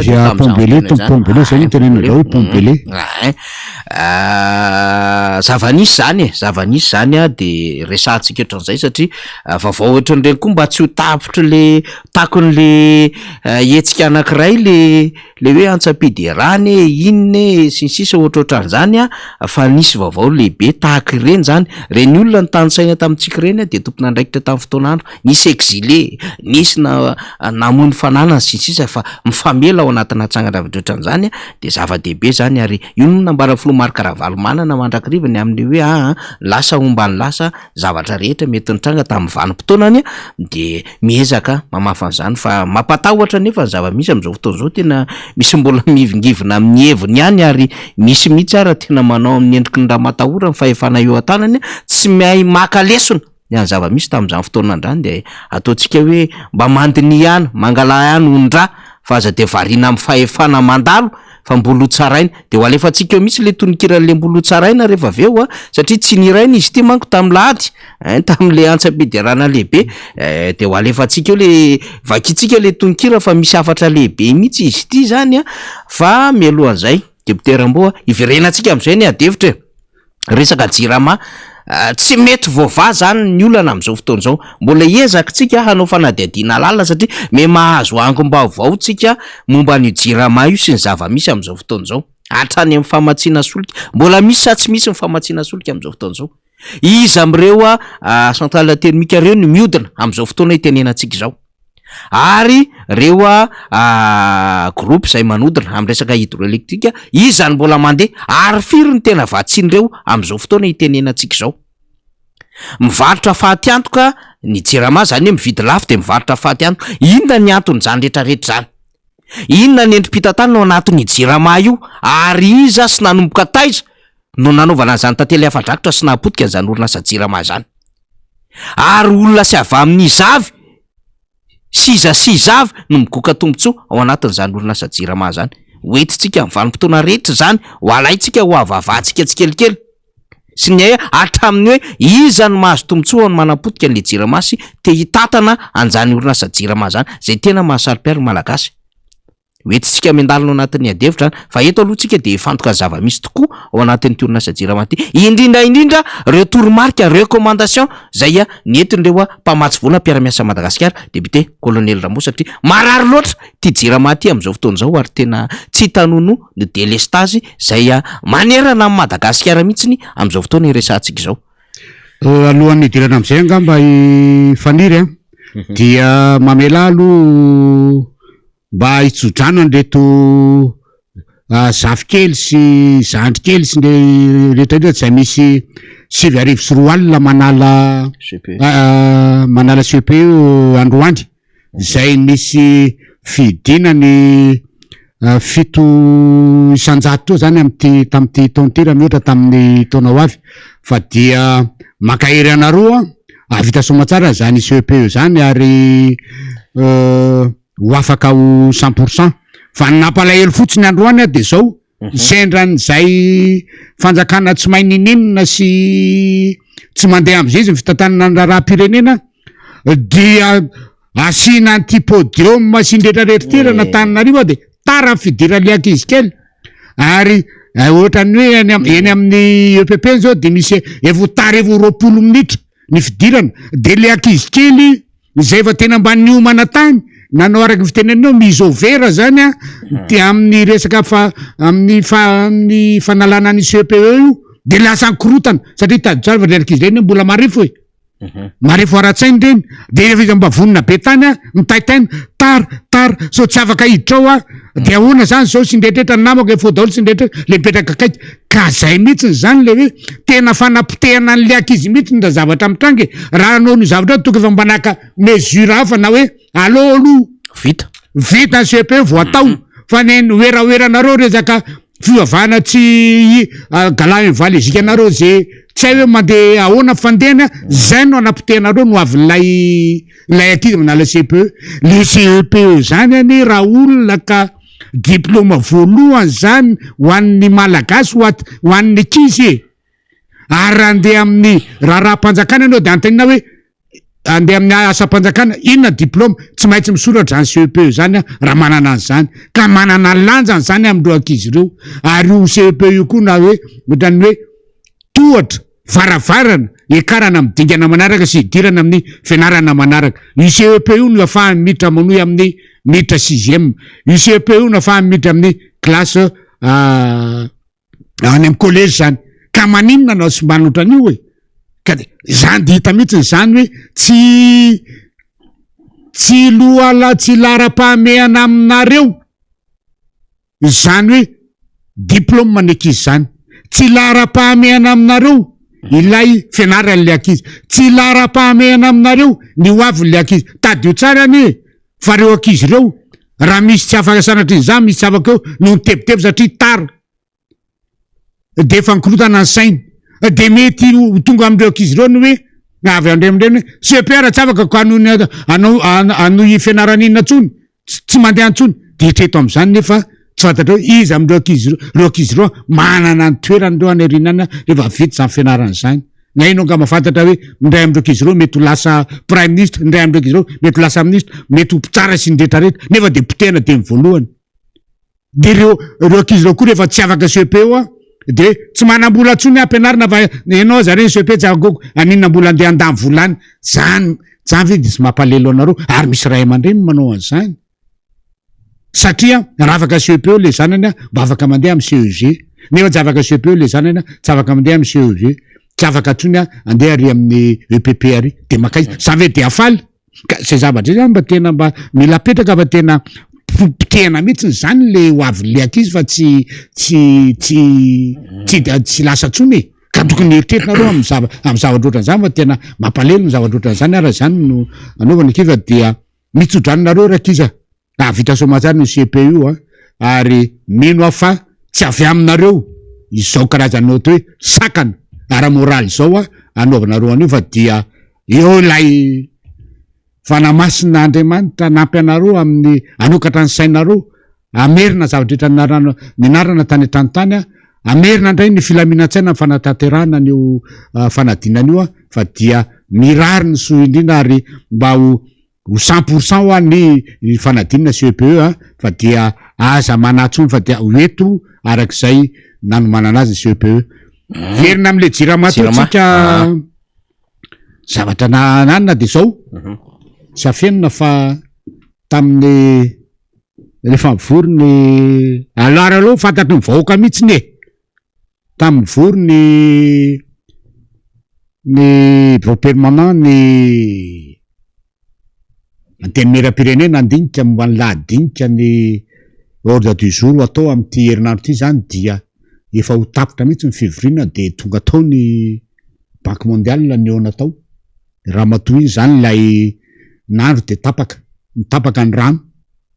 dia nitondra document izy zany de anteny mihitsy hoe fa satria tady tsara fa vola tsy toko tsy foroana no anaovana subvention no jirama io faniry ary zany vola tsy toko tsy foroana zany tsy ipetrapetraka am'izao fotsiny jirama ary azariny atonametrana n'lay hoe contrat de performance zany hoe raha me volanao izy zany de tsy ataony ohatran'ny miaty amitsika hoe famezana ny mandeha makery de miatoraka amin'ny fotsiny vola tsy misy vola tsiraikirary fa izy de miteny hoe mena vola be nareo fa tsy misokatra ny robinet raha tsy hitanay hoe izao no dingana vita metsara ka napetraka eo zareo tao zany to aminatiny hoe diagnostika ny jirama io de tsotra be ary eo anatin'ny taratasina lefa ny ao anatiny io de hoe tadio tsara fa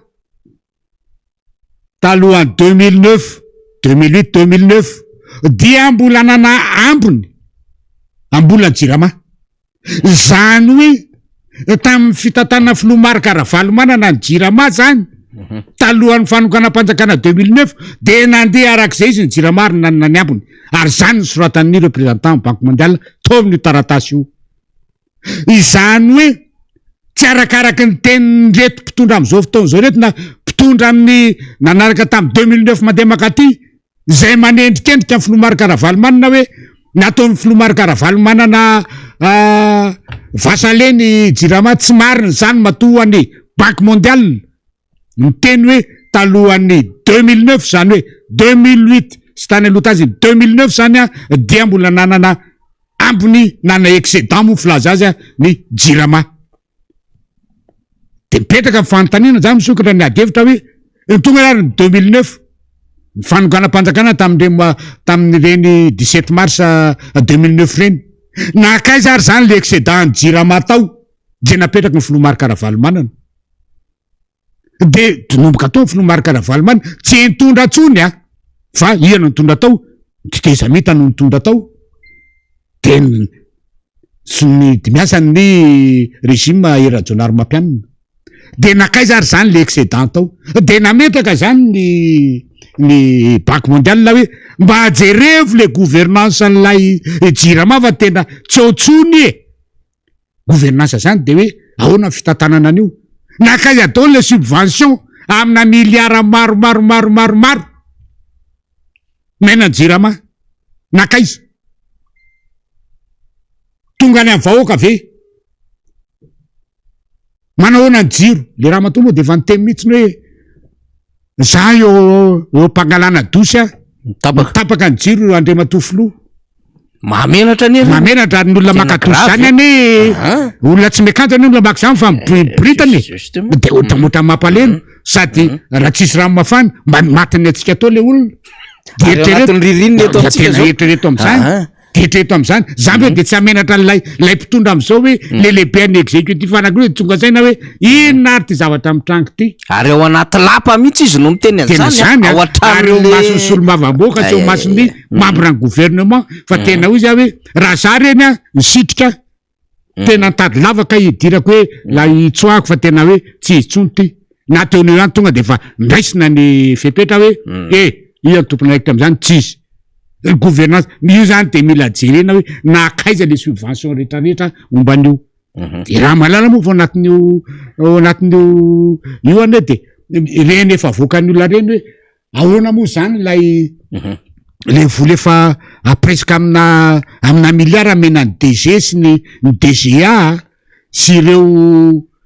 piasa rehetrarehetra zay prime de performance prime de performance le performance nge tsy misy tsy makaty amin'ny positif ka zay le performance ane tianao le performance de hoe mba manahoana ny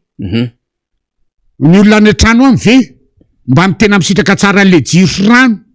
mba rehefa tapaka mba miverina vetivety ve na hoe tokony tsy ho tapaka tsony satria efa betsaka ny volomena an'le Jirama na le rano mba mandeha tsara rano ara-pahasalamana ve no mena lizy nefa zao efa mena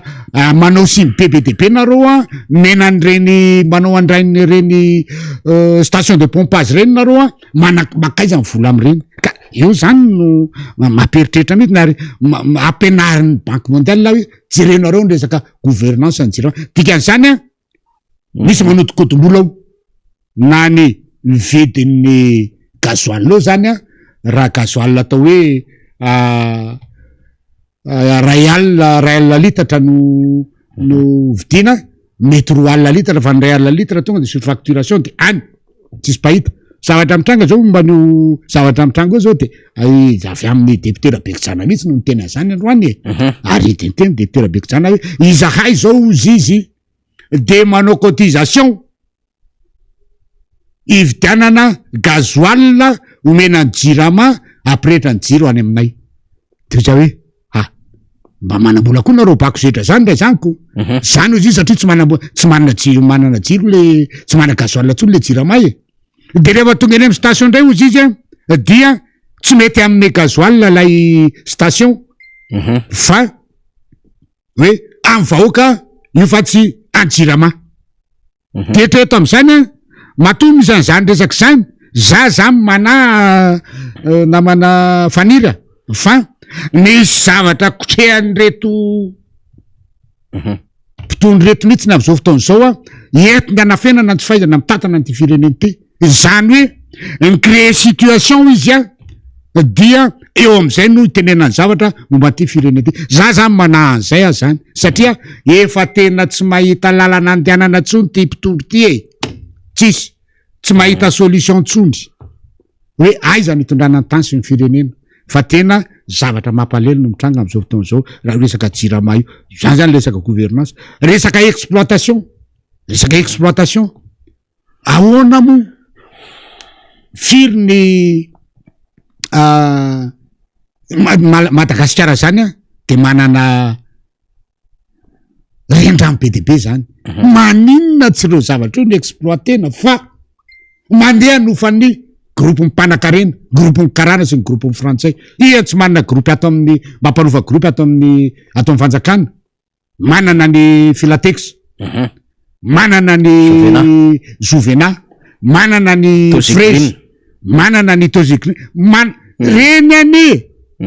tsy ameme am'izao anao fotsiny fa misy contrepartie ary io de tena mampaleo maninona rehefa izavatra io problème maninona tsy manao ezaka goavana be anakiray na anakiroa amin'ny fanaovana barrage hydroélectrique amin'ny fanjakana zavatra tokony ataony hoe zany zavatra zany fa netsika zany a tsy mety fa tsy maintsy reo centrale thermique zay andreo mpanakarena reo tsy maintsy hojerena satria andy misy azo anaovana détournement ny gasoil andy misy azo anaovana détournement na vola facture andy no afahana mampiakatra zany a ny vola tsy fain'ny olona de zany hoe le exploitation an'lay jirama zany a dia exploitation à perte satria maninona misy contrainte ny reto mpanakareny reto ary tadio tsara fa tsy vola amina tsy vola kelikely a fa raha ny engo fotsiny de hoe amina milliard milliard d'ariary ny vola vidina solika tsy voalohany jirama amindreo olo reo mialatra moa am'zany de mety efa fangaro ny surfacturation de mety efao zany l'exploitation ty jirama ty de manina tsy maintsy mivarotra lafo manao exploitation lafo fa tsy afaka mivarotra amy vidiny tokony izy satria matahotra ny vava ny vahoaka de tsy maintsy matatoka foana zany am'izay fandehany io de le jirama zany raha mbola mpitatanao rony eo dia rebe resaka fotsiny reo a be lazao fotsiny reo a fa tsy hiarina vetivety zany jirama zany ary raha tsy mitandrina dia amerim-bolan'ny banque mondiale ny taranaka faramadimy rehetra zay mbola iseo a raha izao zavatra reo ka zany mbola tena mbola problema no jirama io ny fotoana moa mety soampy anaovana an'io satria efa taratary any tsy anidra teto fa amy manaraka mbola misy azo fampiresana zany na mbola hoentin'ny namako amy manaraka dotra zay io resaka tarification teneny ny banque mondiale ny mahatra indray no mandoha vola be ny ohatra mipanakarena zany zavatra zany a dia mahalasa saina ihany mahatra tsy ampiasa jiro ho telopolo ohatrany fa mety jiro anakiroa ihany maninona facturany no betsaka no ny olona mampiasa ampola efatra ohatrany maninona ny vidin-drano alainy ery amy popy amy bidon jaune isan'andro no lafo no ny ary amy compteur rehatrany tsotra be le izy satria ny maninona ilay fitantanana an'ilay association an'le pompe rehetrarehetra eny amy fokotany rehetrarehetra iny dia tsy voara-maso ary le olona koa matoa manao an'le association dia tsy maintsy mihinana izy ka tsy maintsy mikakany zanany ka ary rehefa mikakany zana rehefa tsy mikakany zanany a tsy maintsy ampiakariny io de lasa lay mpanjifa amy bidon jaune no mizakantserany ainy ary lay tadio tsara fa le bidon jaune tsy lay olona oatrany no mitondra azy fa makare amy pompy hafa de misy pilolo iny a mipilahatra hafa efa makare ary zato de mipilolo an'iny mandeha makare trano efa maka ary ary zato de eritrereto hoe tonga any an-trano zany rano iny a mety efa ho ron-jato ny bidon mety ho telon-jato ny bidon ka zany zavatra any zany a napetraka ny banque mondiale daholo ary misy eo anatin'ny tafiditra ao anatin'ilay critère ametrahana n'ilay karana contrat de performance amy jirama zany a mba afahan'ny jirama ny débloqué tsy kelikely ny vola io fa zao manantena ny fitondrana hoe iny le vola efa soniavina atao iny de tonga de iny izy rehetra tsy mandeha tsy kelikely io ka dia eto zamba tena mampalely mihitsy ny ataon'ilay le fitondrana am'izao fotoana zao ary tena atao hoe tena mampijaly ny vahoaka ary tena anao zay famonona ny vahoaka mihitsy satria tady io tsara fa tsy ho moramora ono zao ity fiainan'ny malagasy ity ao arinao aza manaiky ampiresahan'ny olona amresaka hoe mandeha ry anani de mivavaka be de manao tanana ohatran'izao ohatran'ireny masera sy mopera reny de hoe zany tena izy tady io tsara fa eo fotsiny manao kanjo fotsy de ohatran'izao manao kanjo mena manao kanjo mena de ohatran'izao dia tena mivavaka mikipo masiny rehetrarehetra zao tena hitra amitsika malagasy aza sodokany reny ary aza mivarotra fanahy averiko aza mivarotra amin'ny fanahy tazominy vononao ary zao tsy zavatra ohatrany reny de mifahitako azy dia resaka fampiasonana satria maninona mahatra loatra le malagasy de fantatra hoe mamalagasy am'izay minon'Andriamanitra zay dia arona any de hoe leo mety fa tena le mpitondrany koa tena mino an'Andriamanitra fa de any zany ny lalana nefa lalana amilinany sain'ny vahoaka malagasy tsy irona amy teny hoe fijerena ho avy nyty fireneny ity eto zany de efa miteny hoe ho avy izy io ny fiakaran'ny esansa any amy volana jolay any fa de efa mampiomana fa tsy ohatran'izao tsony ny vedi-piainana fa hiakatra raha jiaby ka de isika malagasy ihany no antoko zany ary manana andraikitra lehibe isika timina izay tena antoko politika ary zany matoa manao an'izany politika zany dia vonina antoko politika andray ny fahefana ka de neto zany de miantso atsika antoko politika timina tena mba andrainy andraikina isa tokony manomboka any amin'ny olona tsirairay any amin'ny fokotany any timina ihany eo amin'ny bron foko timina ianareo amin'ny com timina sy ny dis timina mba tena andray andraikitra hosa ijoro ary ihino ny zavatra ataonareo amin'ny fijerenany fiainam-vahoaka fa tena raha izao no mitohy dia lasa tsy lera-dolo ny malagasy mialatsiny amy tena zany fa mety imenareo lasa tsy lera ny malagasy ary vo maika ho gesitra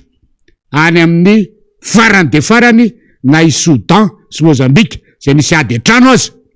dia iotratsika amin'ny ny resaka fampandrosoana sy mifandrosoana ny firenena zay angamba no azo tenenina fa satria mbola fa ny lera efa mandeha manapetraka koa ny zava-drehetra fa dia zay teny zay angamba no azo atsipy ho an'ny malagasy ny mpanaraka an'izao fandarana zao fa dia ozy hoe tsisy isika malagasy isika vahoaka mitompo mifanjakana fa manany heritsika ka miteny hoe tsisy matanjaka ohatran'ny vato fa rehefa tsy teny sy tsy andray andraikitra de angereny vorona zay ngamba fanirina azo lazany amin'ny androany fa mbola betsaka moa zavatra tokony atsana fa tona mandrava dia aleo ataotsika manaraka vakitsika reto commentaire dimy reto député Rambo de misy tononkirity vakitsika de faranatsika fandarana ataotsika bonus rehetrarehetra zay imiora razana jatovy de hoe ny vahoaka efa leon'ny mpitondra fa nefa ihany koa tsy te hirona amin'ny fanonganam-panjakana satria efa hita ny vokany de aleo ny miandro fifidianana anjaran'ny antokony miady manao zay tsy isiny mialatra amin'io fotsiny zay zany ny miora isy zana ataofandray de hoe ny ACCN tokony efa manao ny tokony ataony amin'ny fampiasan'ny TGV ny lokony amin'ny tamin'mpanjakana io ka hanajanonana ny mahafiloam-pirenena entre parenthèse empêchement azy io fa mahagaga ny tsy etsehany ACC ka anazy daholo ny olona rehetrarehetra ao any tsy mahagaga zany tsy mahagaga Minelso razana de hoe arabaina manokana koa faniry a tafaverina soasoa eto amin'ny plateau ary tsy adino irina sy ireo teknisianina isany de misaotra betsaka any Cason tonga de azoko tsara mihitsy Minelso. Norso Alice raha velo ary manana de hoe nanandrana mihitsy za nandeha bus Analakely fa tsy 133 miala peflo tamin'ny alarobia teo fa 2 heures embouteillage zany. Mamy zao Hamada Ranjarivo de hoe pirofo mitoaka amin'ny tendany zao fa tsy mahatsinjo lavitra ny fetony lehibe indrindra amin'ireo mafia mitondra ireto tsy amakiny loha izay filaminantsainy ireo zanaka anala fanadinana. Marina mihitsy zay. Eny ary ty ny bonus ty tononkiro ty. Ny ty tononkiro ty manko a tsy natao tam'le hoe antsapiderana. Fa tena anisan'ny nandrasa maro satria mitodika any an'izay tokony todiany ty tononkiro ty de ho alefatsika le tononkira zany le inona moa zany no alefatsika le vakitsika le tononkira satria zava-dehibe ty tononkiro ty député colonel Rambo zany misy saina ka le mpanakamy tokony hanao anazy tsy nanao azy fa varinana mety sodrano hafahafa zay. Mbola tsaraina ny titre de zao le izy tompon'andraikitra 100 ianao fa tsy hoe olona solafaka. Iray lalana mipôtsy Pilato ianao fa nandidy sy nanapaka hitondra sy anompy ianao no natsona. Ianao anefa ty ny tompotompona ny tena mana maivana ny aina nefa mbola olanjaina. Tsy ao angany feon'io mba alefa rehefa tsao rehetra any an-danitra any ane nikika ny abela sy ny rano amoron'ny lanitra ny etỳ tany tsy hainao hoe rovina ianao no makany ijero alohan'i Jesosy ianao sakay zay tsy afa miala na ho aiza ny marina zimbazimbaina nefa mbola ho tsaraina. Tsy misy azo afenanany tsisy politika na vola makarena fa zay vita rehetra tetỳ tany mbola ho tsaraina ianao no jerena ny fiantraikan'izay rehetra natao efa voangona any miandry ny atongavanao na ianao ao an-tranony ray na mijaly mandrakizay. Ny fampiasana ny fanefanane no ahitana ny fitiavatena any tsisy ambony lalàna na mpitondra fivavahana na mpitondra firenena fa voasoratra ny zavadrehetra indray andro any ho avy ny fandoava-ketra na ianao toy ny zanaka trano na ianao hidirana angano. Farany tapitra ny fahefanane fanambinana ozy izy Andriamanitra no manome fa ny fampiasana azy fanadinana ny tsy afaka no be dehibe. Zavadozany zany elo zany ianao nefa miazakazaka makany minimana mavana ny aina nefa mbola ho tsaraina. Zay le tononkiro tsy natao tamin'ny lahady ny tononkiro iny fa nisy olona tandrify azy hafahafa zay tao fa ty ny bonus tena bonus ty teny soratra masiny ty mikasika an'ireny zavatra be da be reny de aleo fitiantsika am'ireto anankiroa reto izy député colonel Rambo. Jeremia toko 7 Jeremia zany toko 7 zao ny resany indro izy asiko zay maminany nofolainga hoy Jehova ary zay milaza izany ka mampivily ny oloko amin'ny laingany sy ny fandokafany tena nefa izaho tsy naniraka azy na nandidy azy tsinona ka dia tsy mahasoa ity firenena ity akory izy hoy Jehova. Jarandretra mandray an'izay maranantsika azy farany ty député colonel Rambo ty anankiray ty de faranantsika lizy aiza le ray io ary andrasa aloha alohan'ny makinao io de izy hoe amaranako mia zany de hoe le rehetrarehetra le tononkira to dia hoe ceux qui se sent mauvais qu'il se mouche zay matsiaro ny tena fabelelo de okizy mafany lelony zay ihany ty ary le farany bonus farany de anjarany rehetra hoe aza manangatsao foana aza mifandray tanana amin'ny ratsy fanahy ho vavolombelona papidoza Exodus toko 7 no misy izay aza manangatsao foana aza mifandray tanana amin'ny ratsy fanahy ho vavolombelona ny papidoza. Tapitra zay mifandarantsika amin'ny androany isorana ny député colonel Rambo isorana rina isorana ny tanora avany Atsimondrano isorana ny mpiaino sy mpanaraka misoratra amin'ny teknisiantsika Rapitsondray manome fotoana tompoklasy tompokavy veloma tompoko.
tsy eto amin'ity tany ity fa dia ny teny fiaramioro ho an'ny fianakaviany rehetra, ho an'ny namany, ho an'ny tapaka sy namany rehetra, ho an'ny fikambanana misy azy avy any ambotra biby, ho an'ny rehetra izay malalany reny sy mandeha sy matetika izy mihitsy no tonga mandombaravarana manatitra ny fanasana rehefa ho avy ny taom-baovao malagasy.